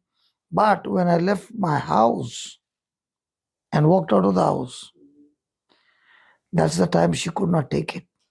Right. So, yeah. And my mom, who loved me and prayed for me, I stopped talking to her. Right. She could not take it. In 1.5 years, she died of depression.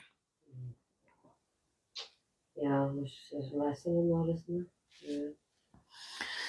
So my birthday is a day when my mom was buried. It's right on your birthday. She was buried on my birthday. She died the day when Princess Diana died. Oh, that was not 1997, Yeah. August. Yeah. And 1997, in November, the Lord touched me. Her prayers never went wasted. Wasted, yes. That's right. Because there's nothing, the faith of a mother, yeah. So that's why I want to tell people, when you pray, the prayers, they never go wasted. It might get delayed, but it will surely come to pass. Especially when there's faith involved. Praise God. Praise you, Jesus. Thank you, Lord. Thank you. Yeah. Is it typical? I mean, I was reading, how the apostles prayed for boldness. Yeah. It seemed to only have prayed once for that, for that boldness. So, I mean, I'd say they prayed. The boldness will come when you have the truth. Sure, right. Jesus never said, your prayer shall set you free. Yeah. Sure. He said, when my word abides in you, then you are my disciples. Yeah. Then you shall know the truth, and the truth will make you free. So the word abiding in me, if the word abiding in me, will make me a disciple. And what's a disciple? A disciple is the one who is learning to discipline his life according to the word. A disciple is the one who is a student who comes to school, learn, discipline himself, that one day he will become just like his master. Good. That's good. Because I would be inclined to pray because I saw that it was in the Bible, that they prayed for boldness and there was an earthquake. So that was really my question, because I would pray for boldness because I would have a shy kind of nature. So boldness will come So the truth when your confidence is in the Lord. in the Lord. Okay, shyness. Thank you for saying that word. When I got married, we are given the mic for the first time in our life. All the husbands have to take a mic. Right. And then you have to talk to the crowd. Right. Not a crowd, actually your friends and relatives. Yes. And you have to respond. Mm-hmm. And I told my uncle to write a good speech.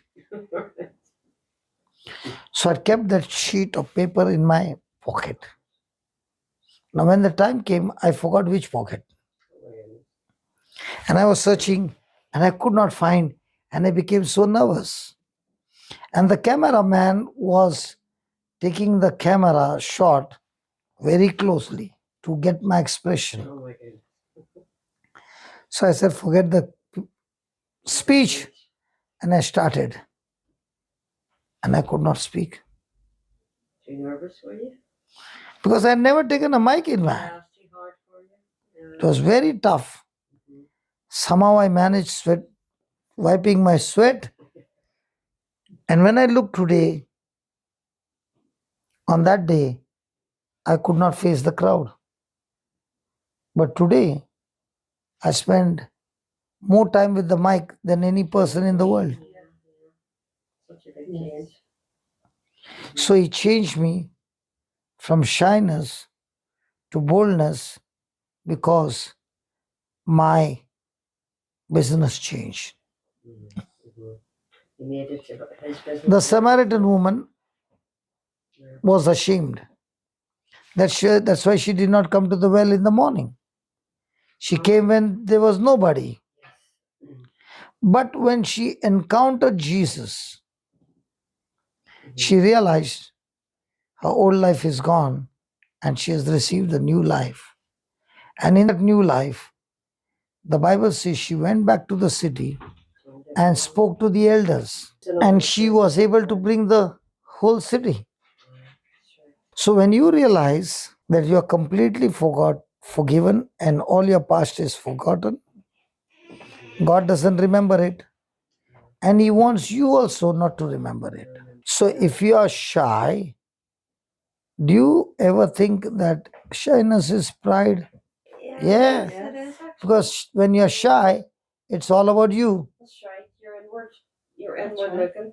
Yeah. So the curtain rod has got two ends.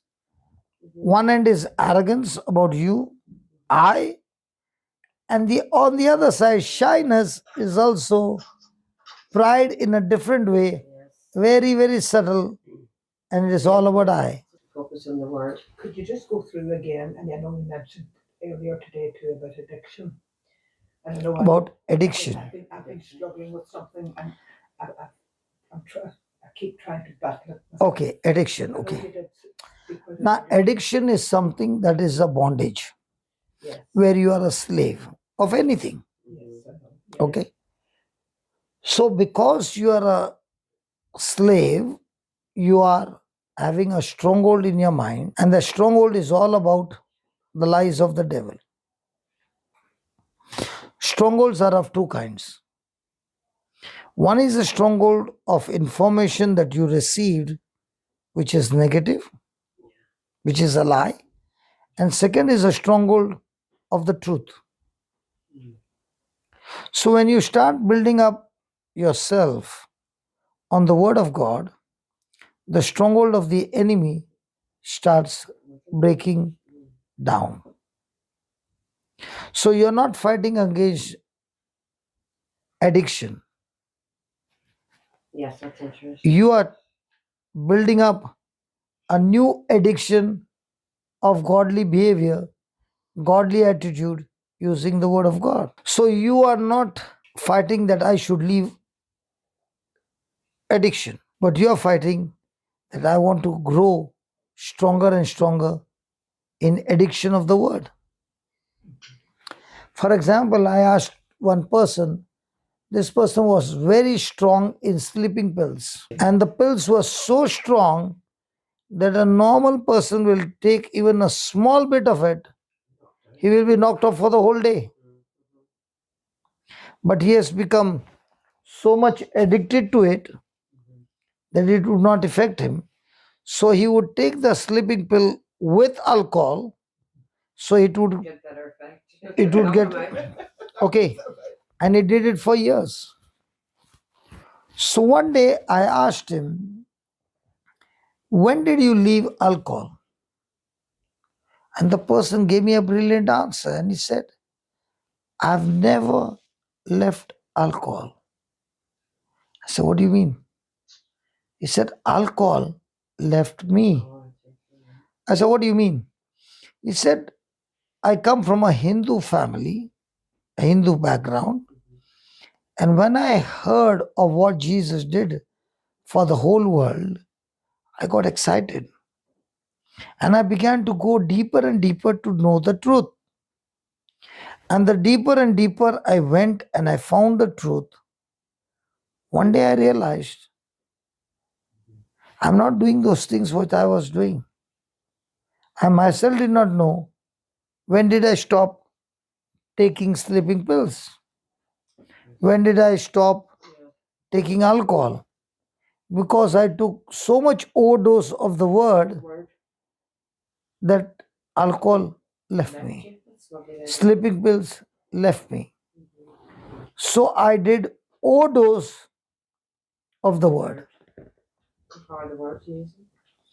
So I did not get delivered by my willpower, but I got delivered from God's word.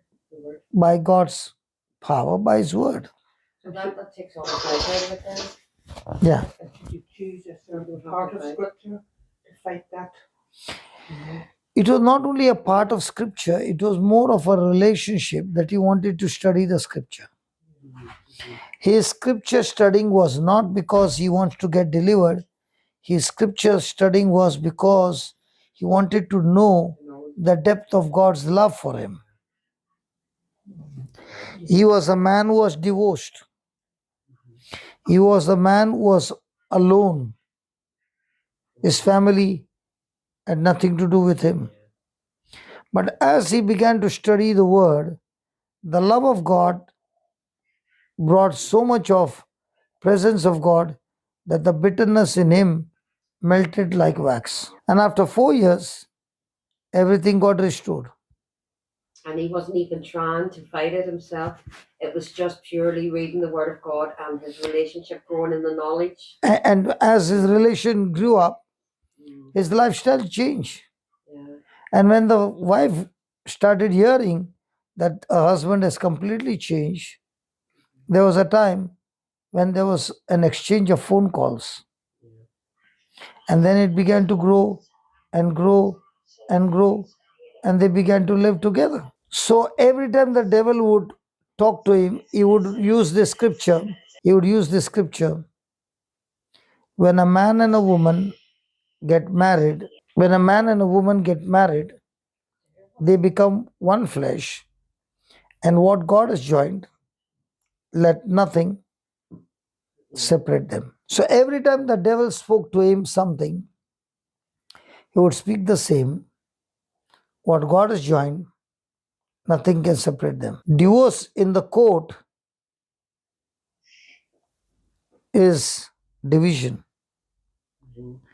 But in the eyes of God, a marriage sacrament is not wood and plastic. In the sacrament of marriage, it is milk and coffee. Once you pour it, you can't separate them. Separate them, yes. They become one. One person. Yeah. But wood and plastic They don't mix. put together, they can be separated. Yeah.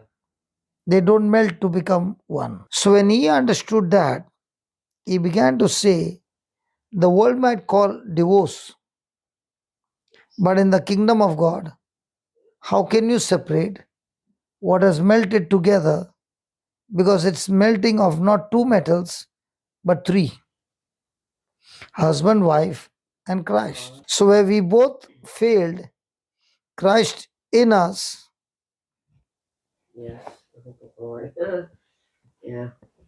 Mhm. So what happens then if two people are married and separate and divorce and go off to marry somebody else? Is that a whole mix? that happens because their foundation has never been the word. The decision they took is because their knowledge is of the world. And the carnal thinking has nothing to do with spiritual thinking because they both come from two different kingdoms. Yeah. Many people say, I want to get married to a right person. You cannot get a perfect person in this world. You get married to an imperfect person. But the problem is, when you get married to an imperfect person, you demand perfect response from an imperfect person. Yes. Unrealistic expectations, isn't it? And when you are demanding for a perfect response and you don't get, now you're angry, Yes. not realizing That's true. that you are expecting a perfect response from the person, but you himself are imperfect. So now you realize there is the third person who is perfect. So I better go and ask from him the response. So now I realize that my spouse and I are opposite. So she puts pressure on me to help me develop the character of Christ, because now I'm not fighting with her, but I'm going to Christ to receive his power to become like him and respond to her Christ like. Mhm. Yes. So, actually speaking, the spouse is not your opponent, but your spouse is the person who puts pressure on you to develop your potential.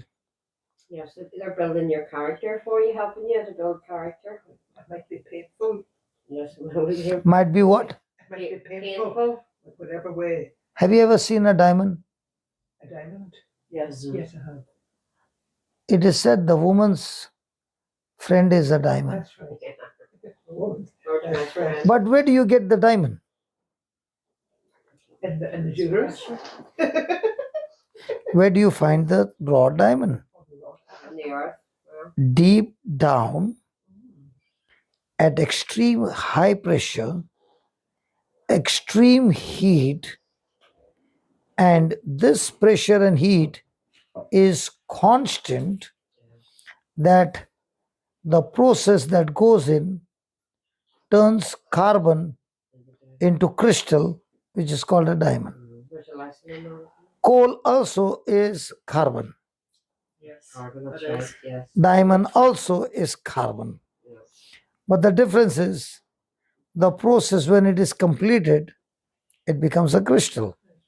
In the same way, husband and wife, when they get married, they are both carbon.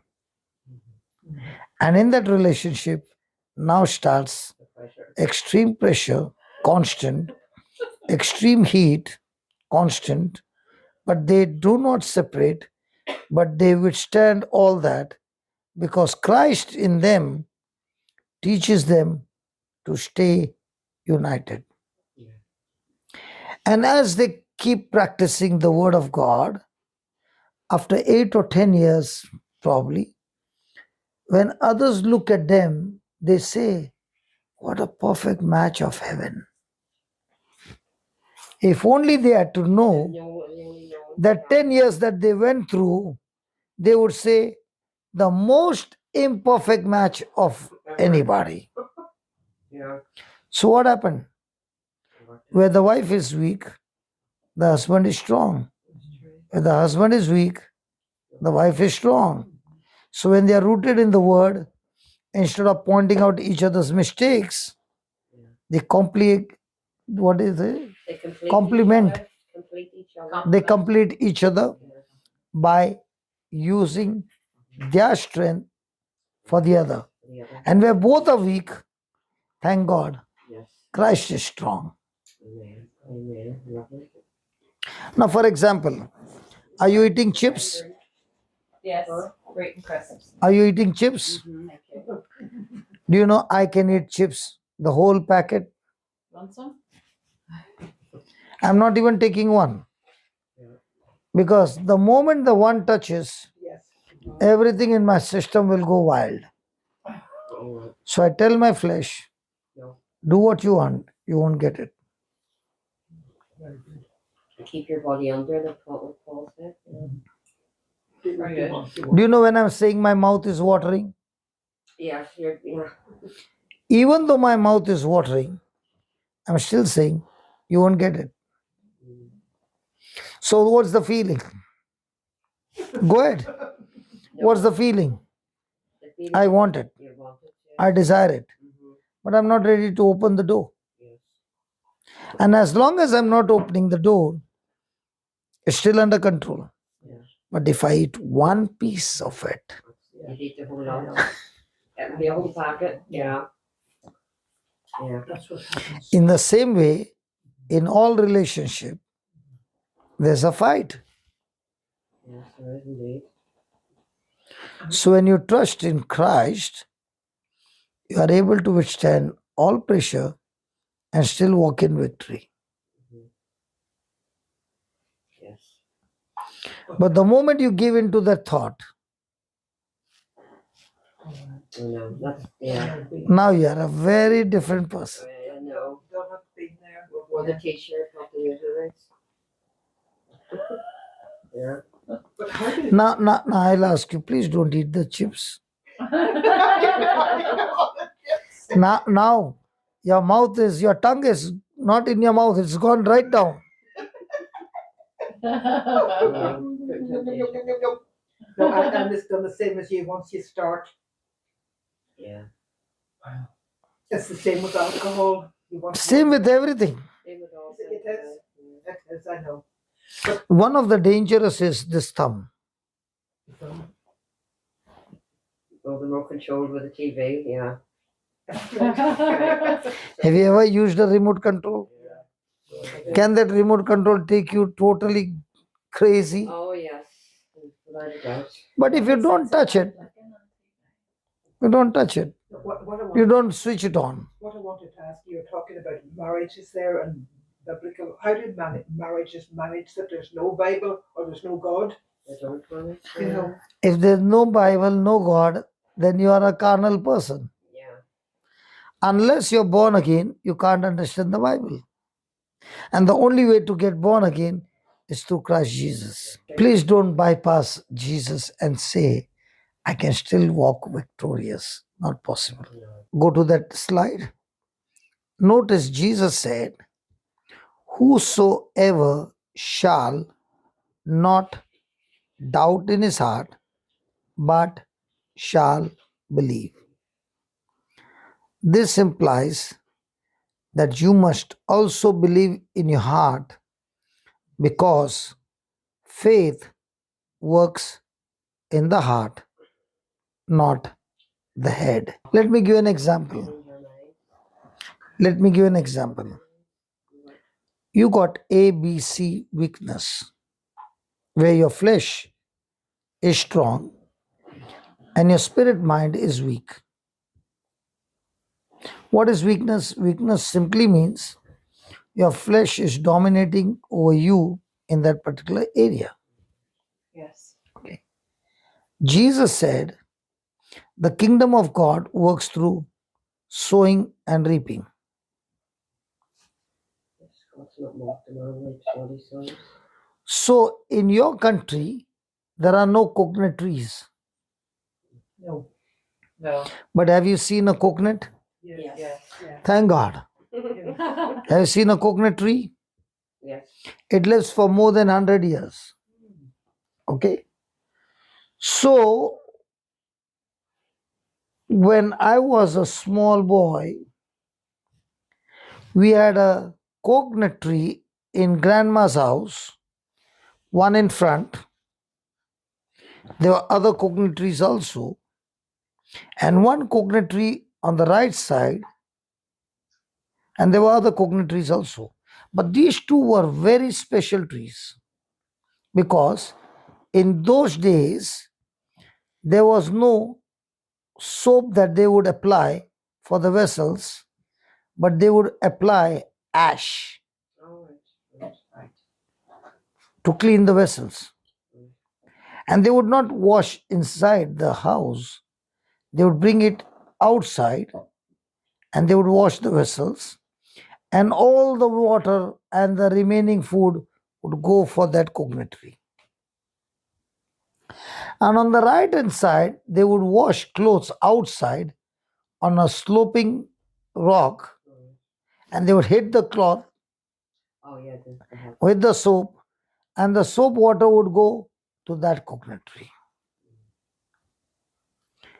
Believe me, I don't say believe it or not. Please believe me. One tree got ash, the other tree got soap water. Right.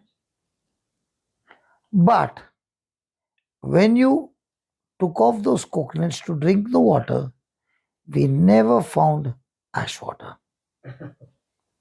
We never found soap water.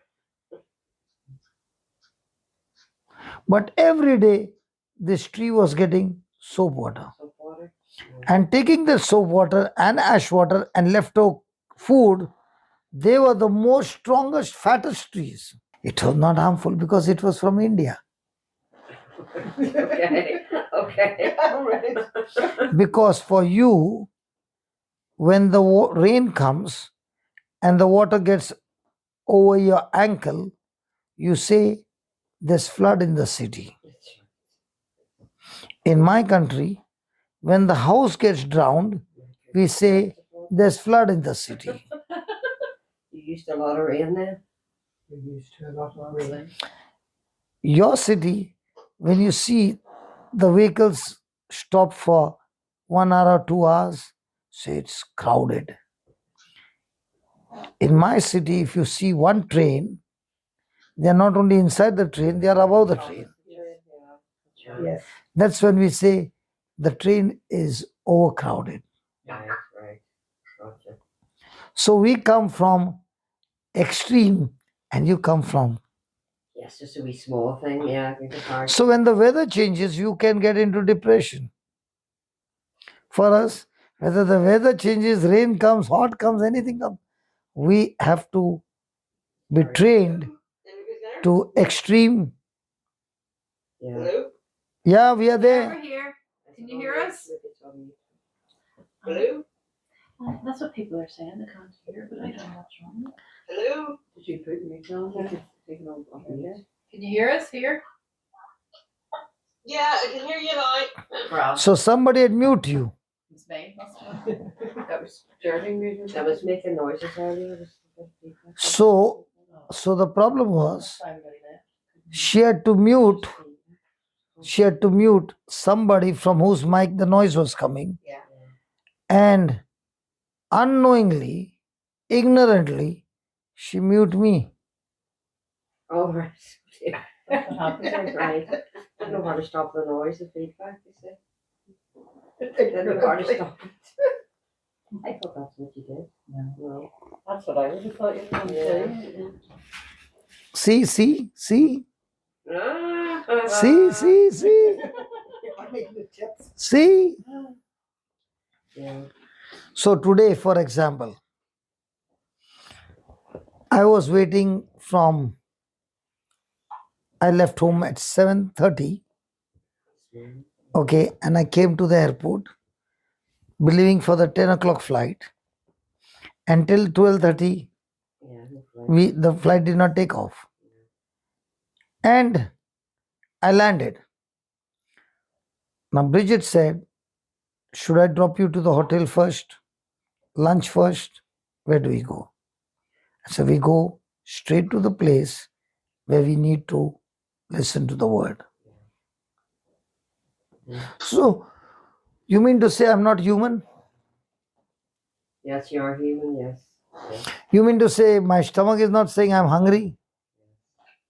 Yes, you must have been. Yeah.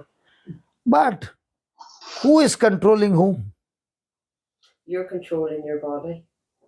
My body is controlling me, or am I controlling my body? So when there is a crisis in the marriage, everything is negative emotions. Now, are you using the word of God to control you? Or are you allowing the emotions to control you? Emotions. I'm allowed the emotions. The emotions. Yeah. So will the marriage get repaired, or the marriage will get more damage? More damaged. So what do you learn every day? Through trials. Yeah. You use the trials to build up spiritual muscles. Yeah.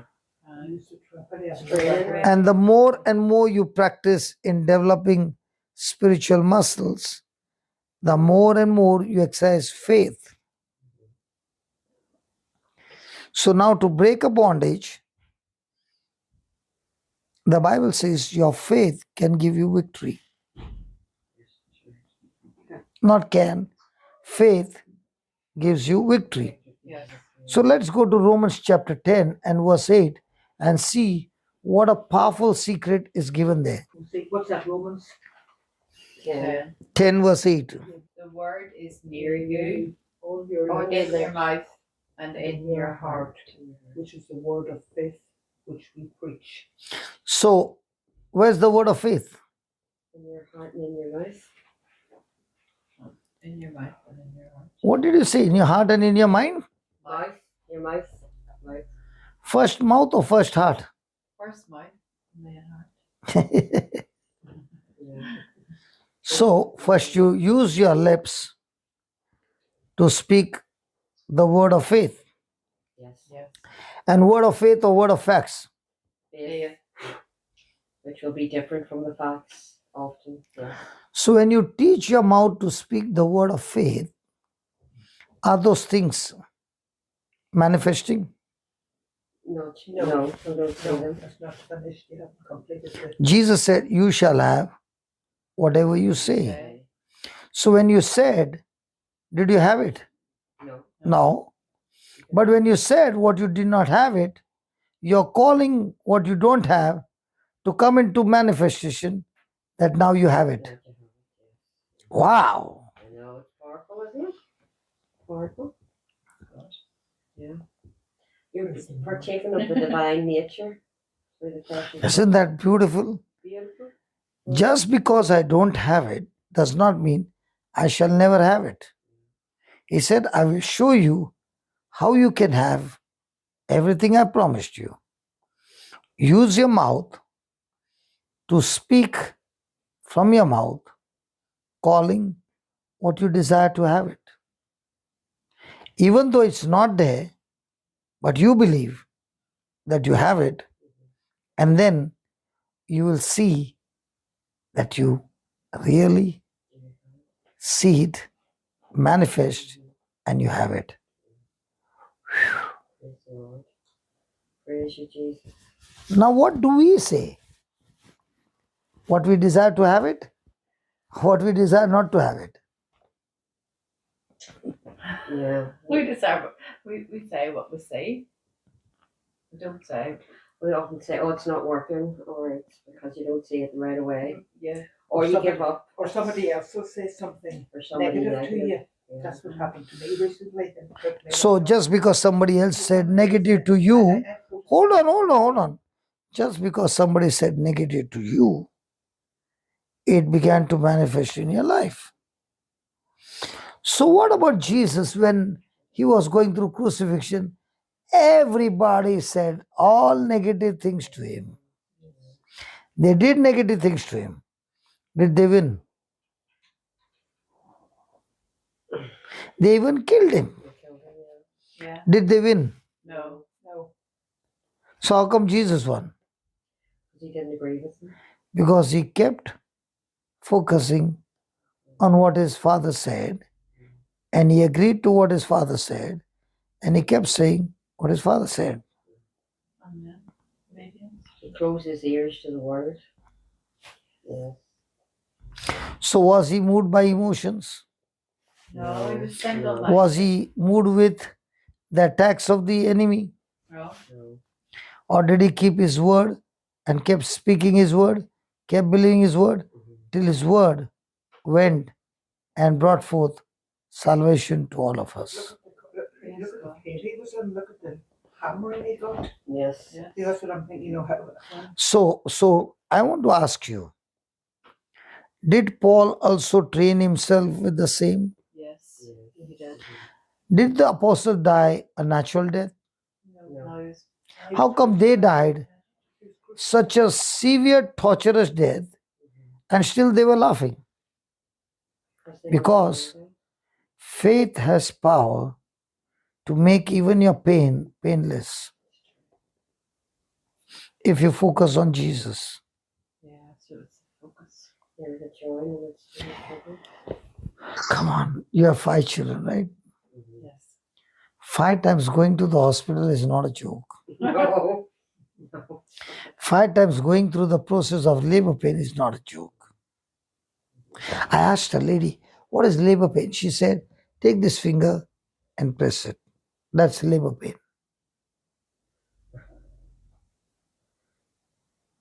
Doesn't sound like labor pain to me. Doesn't sound like it. No. She must have had No. And that labor pain is not for 5 minutes, sometimes for days. Then how come the mother is ready to go through that process? First time I can understand, she did not know it.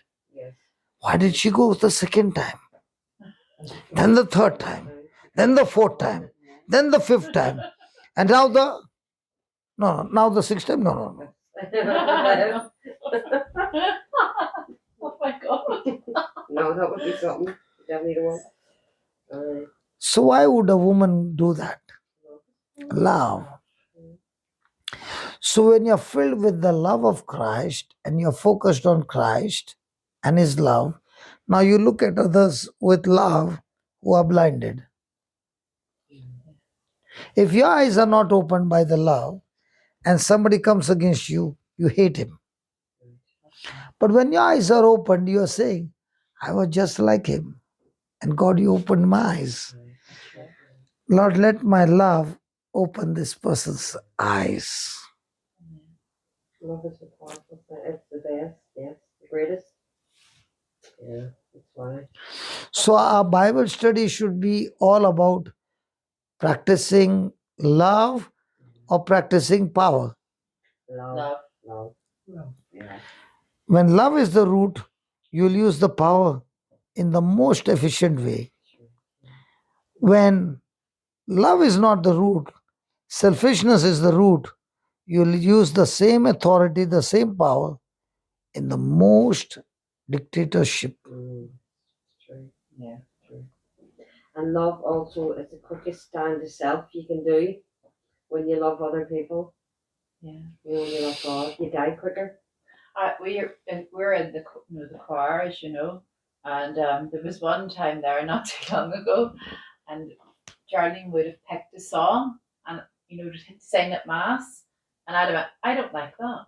I want to sing this one, and then God brought me through it. And every time she says, "We're going to sing that," I'm going, "That's lovely. Yes, we'll sing it." And I started laughing. And then because she I says, knew- I know something's happening with you, and here's my. I said, "You're going to reap a harvest because you chose me." Did I tell about the choir when she was not there?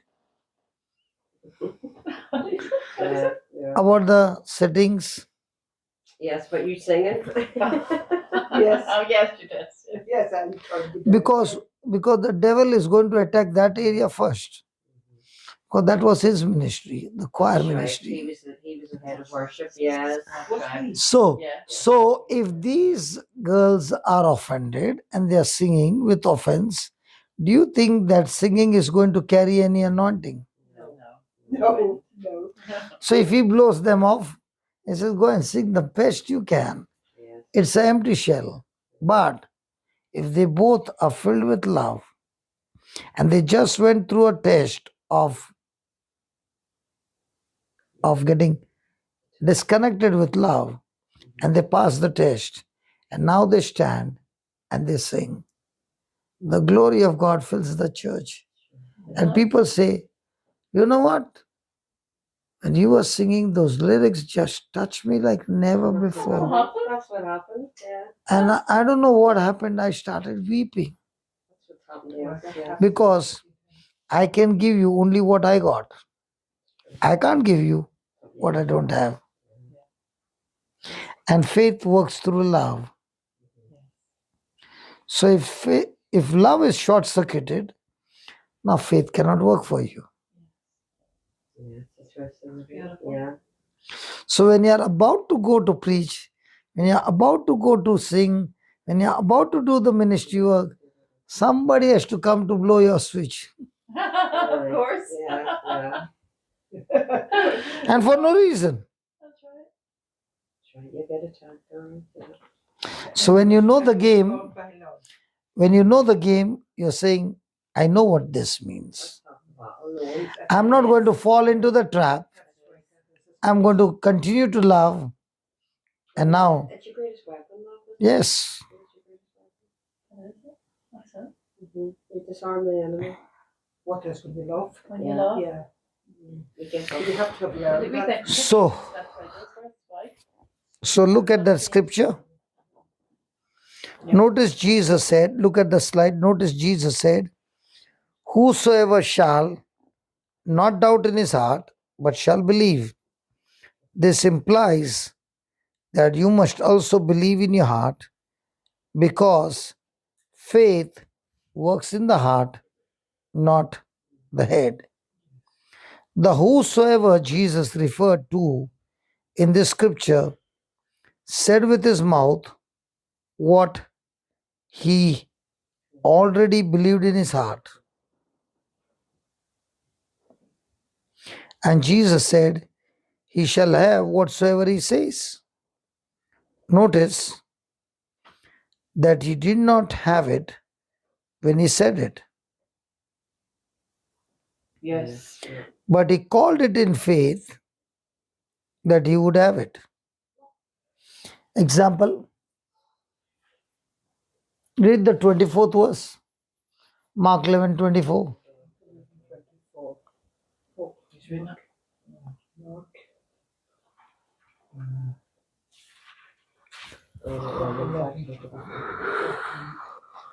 Therefore, is that one? Therefore, I tell you, Therefore, I tell you, whatever you ask in prayer, whatever you ask in prayer, believe that you receive it, believe that you receive it, and you will. and you will. Okay, some other translation.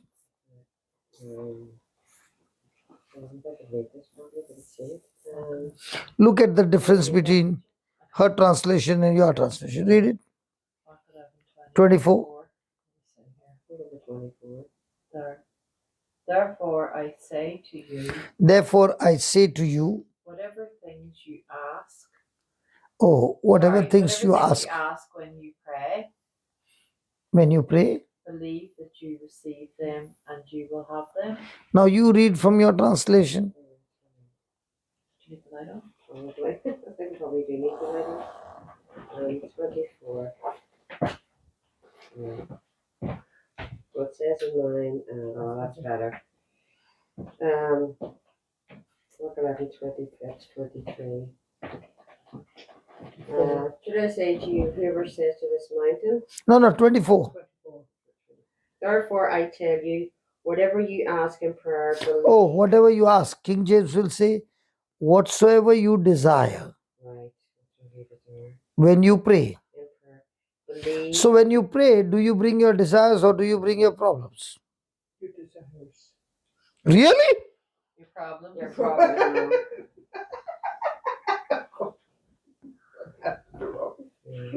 Often that's ours, really. Jesus said, whatsoever you desire when you pray. So when you pray, are you supposed to bring your desires or your problems? Desires, whatever And what do you bring?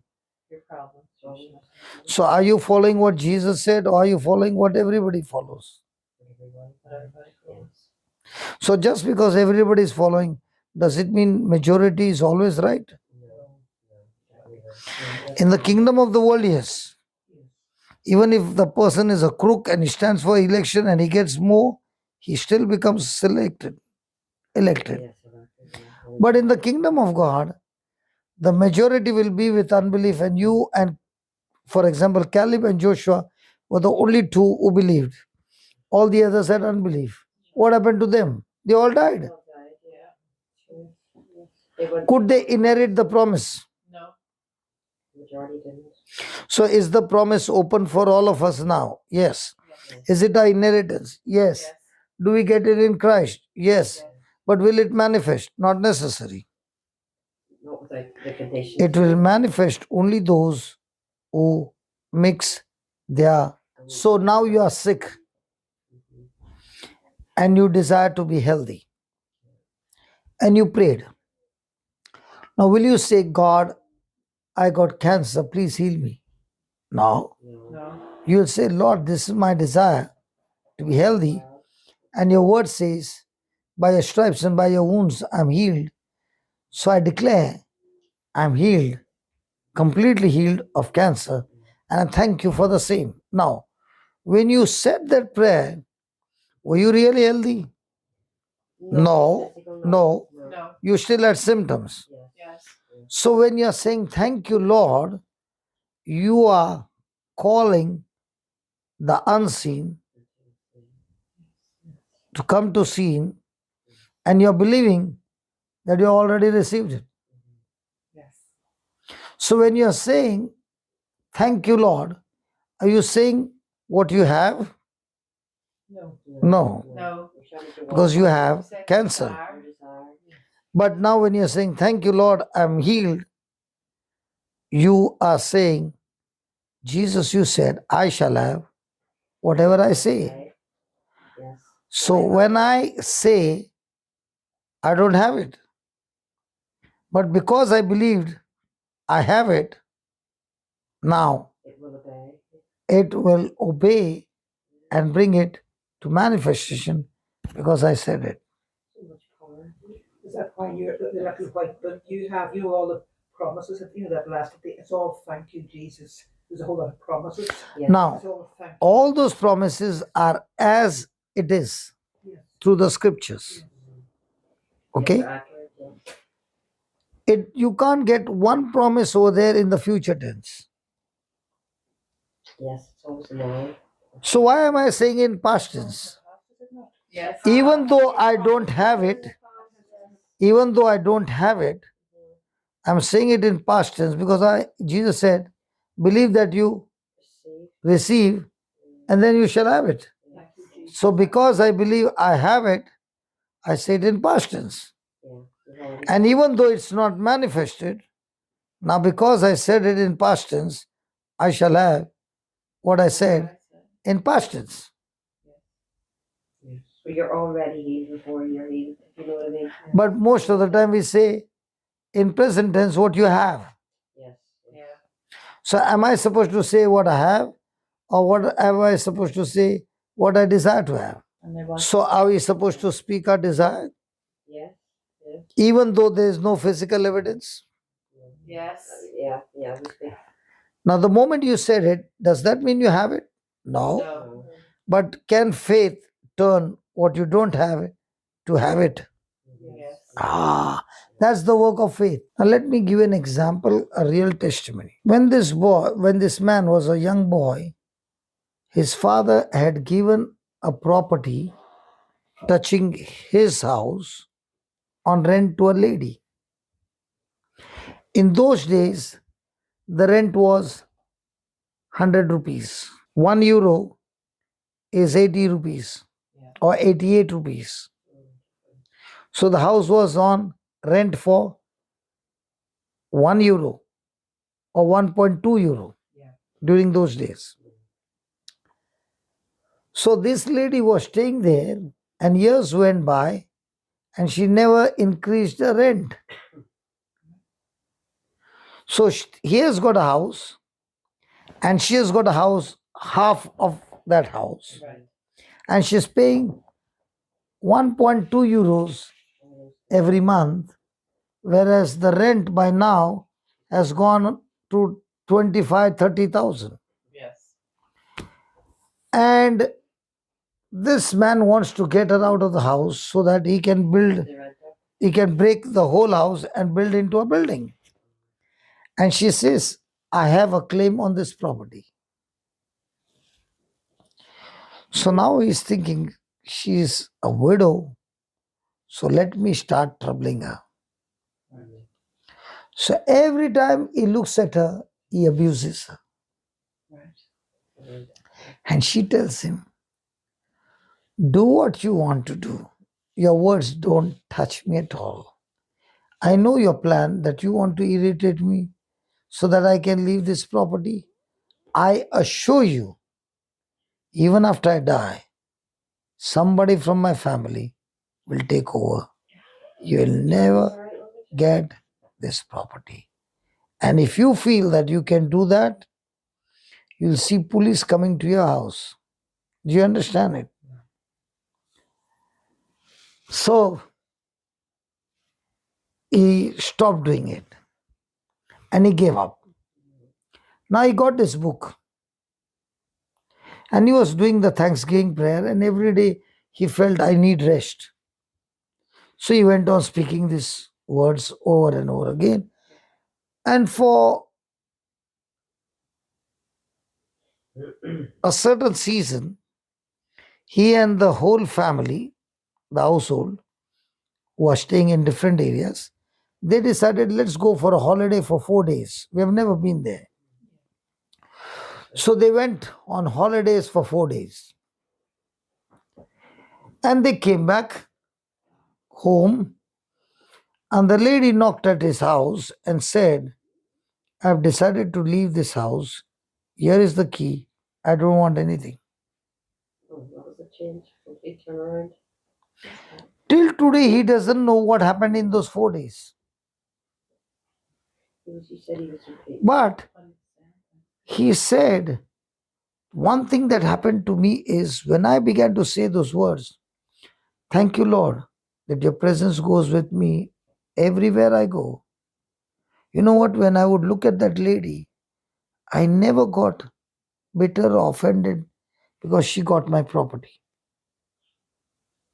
I just felt the peace of God.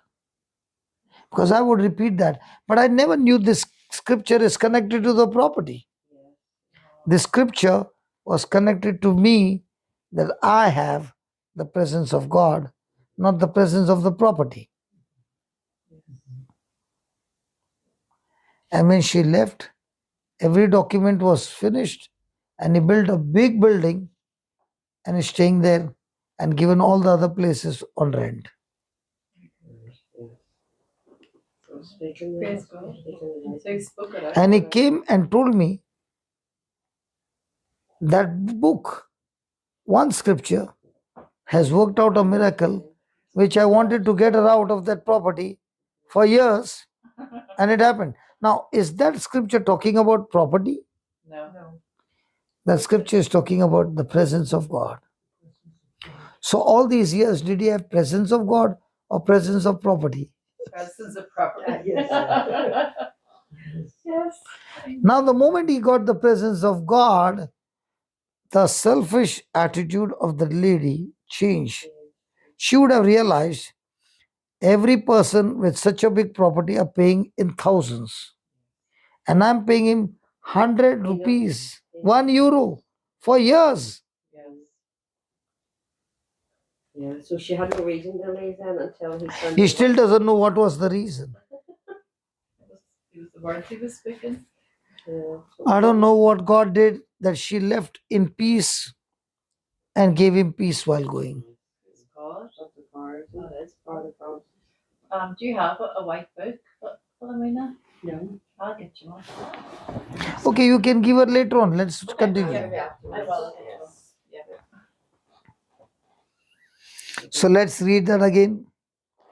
Jesus referred to in the scripture said with his mouth what he already believed in his heart. And Jesus said, he shall have whatsoever he said. Notice that he did not have it when he said it, but he called it in faith that he would have it. It's already done. So when you say, thank you, Lord, by your stripes and by your wounds, I'm completely healed. Does that mean you have it? No. So when you said it, you did not have it. But because you said it in faith, now you shall have it. What you did not have it. Amen. That's the God system, yes, the Lord system. Yeah. Yeah, it's like when you order something online, you don't see it, but you know it's yours, it's coming your way. Yeah. Because you put the order in and you got the confirmation. You paid for it, of course. And Email. you paid for it. Faith is last. But for us, we don't pay for it because Jesus paid for it. CP pay for it, yes. And you get free delivery from heaven. That's right. That's right. Yeah. So do we do online shopping or worldly shopping? Yeah. When you do shopping of facts, you use the same mouth to speak about your problem. When you do the shopping of truths, you use the same mouth speaking the promises of God. Now tell me, did you see me sleeping in between? Yeah. Did the mobile fall off? Yeah. This mobile has fallen more than I think 1,000 times. Every day it falls. Okay. Now, how long did I sleep? 10 minutes? Less. No, less than Was that. it less? Yeah, sleep for On 5 minutes. But was that a superpower nap? Yes, Yeah. possibly. Yes, it was a power nap. Far enough. Yeah, power nap. I definitely. had one earlier. After that nap, do you see me sleepy? No, No. no. That's how I take my doses. Yes. Very good. Good. Sometimes when you have a dose. So if the world says you need 8 hours of sleep, I say when Jesus was there in flesh and blood, he spent the whole night talking to his Father, and then he spent the whole day ministering, and still he was healthy. That's right. So do I need to believe science or do I need to believe Christ? Absolutely. So people sleep for 10 hours and are still sick, and I might sleep for 2 hours and still be healthy. That's God. true. And somebody might not sleep for 2 hours and they take sleeping pills because science said you need 6 hours or 8 hours. Yeah. Because you don't get sleep, there's an advantage for you that you can say, thank God I don't get sleep. Now I can remain awake with you, Lord Jesus, and have a beautiful time with you. When your attitude changes that I don't get sleep, but God, I want to spend my time with you more and more. You know what the devil will do? He'll put you to sleep That's right. instantly. That's right. Because he knows if you stay awake, you're talking to him and you're getting stronger. It's like when you So he's not going to use the demon who is stopping you from sleep. He's going to tell, hey, you leave her alone. She's studying overtime. I've been taking sleeping pills for about 25 years. Oh, yeah. So now you start listening to the word of God. And why don't you do it tonight? Yes, I'm going to do it after resting all day now, all evening. Okay, I'm going okay. to bed all Now, day. now I'll give you a system. Go to JCILM worship. Worship. Okay, we have got different channels.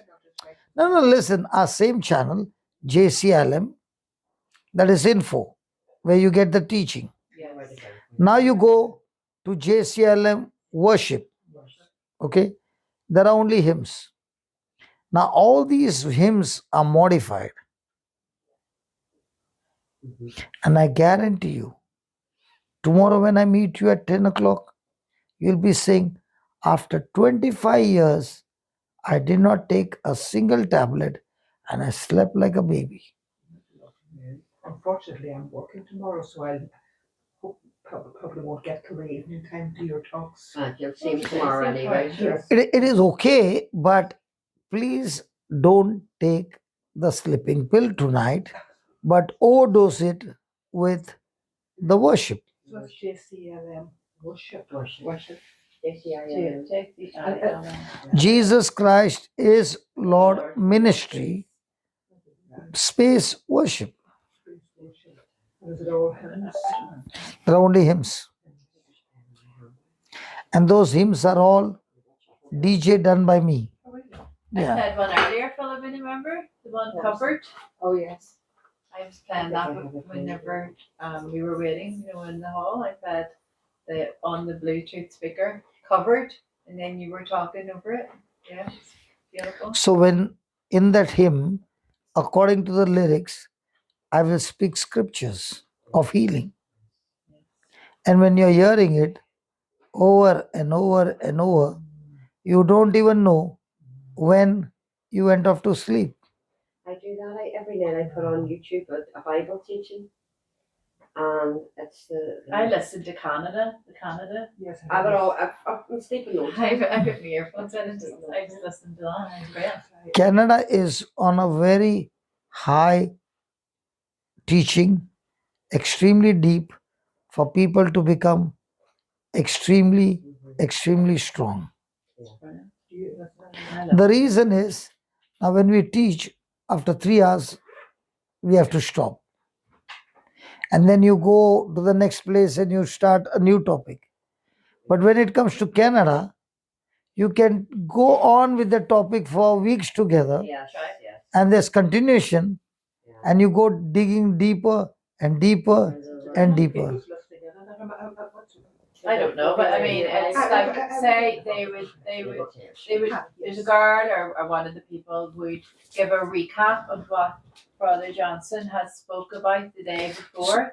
So you're getting that recap as well. So it's reminding you. Plus, then he gives a new teaching, and then the next day that's a recap, and it's beautiful. And that recap is done by Dr. Elizabeth. Yeah, she's brilliant. She does superb. She's brilliant. She Canadian? She's a Spanish. She speaks Spanish. I don't know from where. You must have friends all over the world. And she's a doctor who had been in depression for years. And she had given up her practice. And then she heard the teaching. She came back. And now she's practicing using God's word. And she's getting amazing results for people who are in depression. I had an experience happen to me when I was, the Lord was teaching me many years ago. I could not get depression out of my life. And this went on for a few years. And I used to lie in bed and do the wrong thing. Beg God, please, Lord, take this away. Help me, help me. Yeah. And one day I was walking just outside. It was during summer. And as I was walking down the street, this woman had a rose bush. And all the roses were blooming and it was coming over the wall. But supernaturally, and I looked at that, the Lord made the roses jump at me. Because when I looked, they were like so bright, you know, the Lord was trying to get my attention. So what happened was, I looked at that and remembered the scripture, look at the lilies of the field, they don't have to work or toil, and yet your Heavenly Father, you know, The Father takes care of them. care of them. Yeah. And you're worth more than many, you know, the flowers and all the rest of it. So that scripture came to mind, Matthew 6. Matthew 6, and the Holy Spirit. And I didn't really know much about what I know now. The Holy Spirit, out of my mouth came the words, I choose to be happy. And see, as soon as I said I choose to be happy, it felt like a blanket just lifted right off me. I could physically feel the spirit of heaviness coming right off me. That spirit of depression. But that was him teaching me. You know, I was begging and begging for years. Nothing happened. As soon as I said no, I choose. I submitted myself to God, resisted the enemy. And he took off. He took off. So that's how I learned that depression was a spirit, that depression was not from God, and how to beat it. Sleeplessness also is a spirit. Is it right? Okay. That's terrible. Every sickness and disease is a spirit. And you deal with it as a spirit because you have the authority to rebuke it and cast it out. And believe that when you rebuked it, it has left you. Believe it has left. Now she did something. She did something. Did you notice what she did? Yeah. She blew air.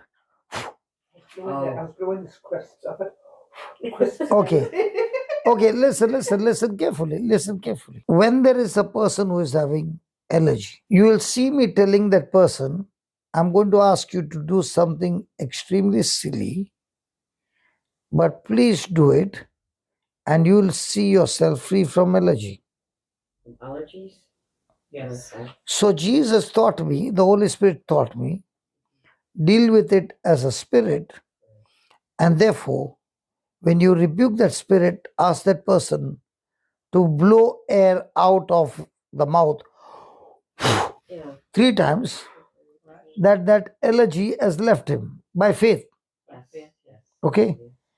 And the person does it. It looks foolish. It looks stupid. Yes. Okay? Yes. But from the next day, the person says, you know what? I don't have allergy.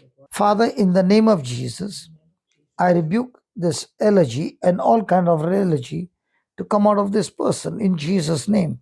Now, when I said that, you cooperate with me and you blow. That means whatever that spirit is in the air. There. You cannot see it. No. So now when you blew it, it became your faith. Yes, usually. Now, tell me honestly, if I tell you in the church to do this, is it easy for you to do it? It looks stupid. Yes, it does to people. I don't know. I was in Sarja, and this lady is in a very high position Oh, yeah. in her profession, extremely high. And she had this allergy for years. Every month she spent so much of money to get rid of it. Sometimes she could not bear it and she would nearly faint.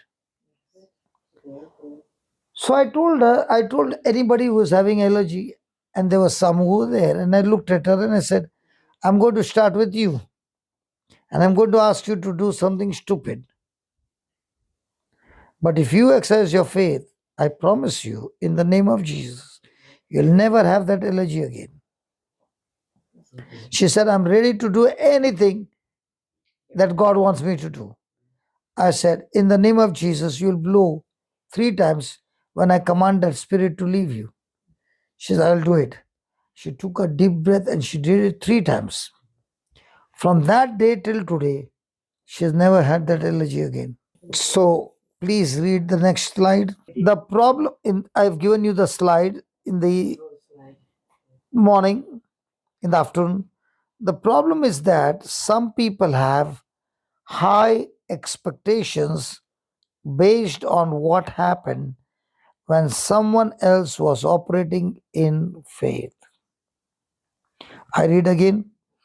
The problem is that some people have high expectation based on what happened when someone else was operating in faith. But without faith in the heart, which comes from the promises of God, they are thermometers trying to get the result of a thermostat. There is no connection between the words of their mouth and their heart, which is designed to produce results. So they saw somebody come and give a testimony. Right. Okay? I did this and I did this and I did this. They hear it. And they say, even I will go home and do the same. Yeah. So they say the same words, expecting that they are going to experience the same. Right. And they get annoyed now because that person got it, but I did not get it. Yeah. Example. You went to a gym and there was a person who was picking up 40 pounds dumbbells. Oh, dumbbells, yes. Yes. You looked at him and said, I also can do it. Now you did it by force, but you did not have the strength to do it. But you did it with your willpower. And when you did it, you did not do the right way. Can those dumbbells tear your muscles? Yes. Yes, Yes. absolutely. Because you're not fit to carry 40 pounds. You are just starting, you got to start with 10 pounds. But just because he did, I will do it. I know what you mean, yes. Right. Now, can you tear your muscles? Yes. So, for faith to work, it's not only the words coming out of your mouth, but those words becoming flesh in your heart. Yes, must be real to you. It's a tick flash. Yeah. When those words have not taken root in your heart and you speak those words, you are expecting it will work for me. But it did not work for you because those words have never become flesh. When they're anchored in your heart, they become flesh. That takes practice. Yes, and it's a process. So you start with 10 pounds, and the practice for you is much easier than me because I had to learn the hard way because I did not know the system. So now I've come and shared with you the system. Yes. So you did it for 30 days. And in these 30 days, you will surely experience something happening. Yes.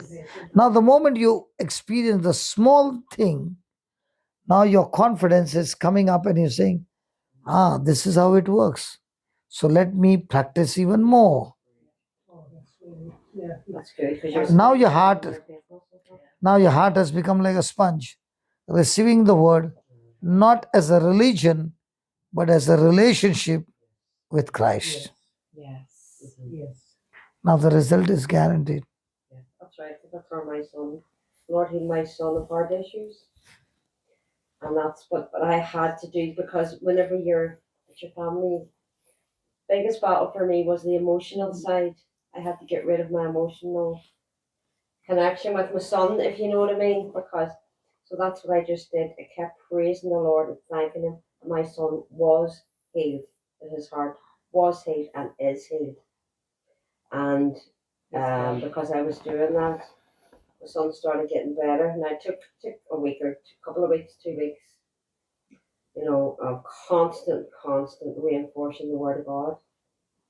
And my son still doesn't believe. He just still doesn't know it was the Lord. He thinks it was natural. His heart just suddenly got better. But I know it was the Lord. Your faith Yes. worked for him. Yes. Yeah. Mm-hmm. So somebody will say, can my faith work for you? Now, did Jesus speak to Lazarus, come out? Yes. Now, did Lazarus have faith? He was a dead man. Dead. That's right. So whose faith got him out? So in the same way, can your faith get somebody out? Yes. Praise God. Absolutely. There was St. Monica, and what was her son's name? Augustine. All her prayers. Yes. God. Oh, neighbour, yeah. And I was, because that was like, I know. when you're loved Okay. ones aren't believing. Okay, let me make the Thanksgiving prayer and you can leave. Father in heaven, we thank you. We praise you, Lord. What a great joy to stay in your presence and study the truths. And not only study the truths, but to apply these truths in our everyday life. Thank you, Father, for teaching us these powerful truths. That when we walk by faith and not by sight, we are no longer like thermometer Christians, talking the facts, rehearsing the facts, but like a thermostat which has been set that demands the whole unit to function, to bring it to manifestation. Thank you, Lord, that these teachings are changing people from a thermometer Christian to a thermostat Christian, as we can see it in our own life as we practice the cooling effect or the heating system by turning the dial to our desired temperature. And when we do not change the dial but keep it constantly on the temperature, everything in the unit works together to achieve the temperature that we desire. In the same way, we turn the dial to the promise of God and we keep the dial on the promise, believing that we have it, we have received it. And now, the thermostat, the promise that we have been believing for, brings forth change of facts and brings forth the manifestation of the truth in our life. Thank you, Father, for teaching us this powerful truth. In Jesus' name, amen.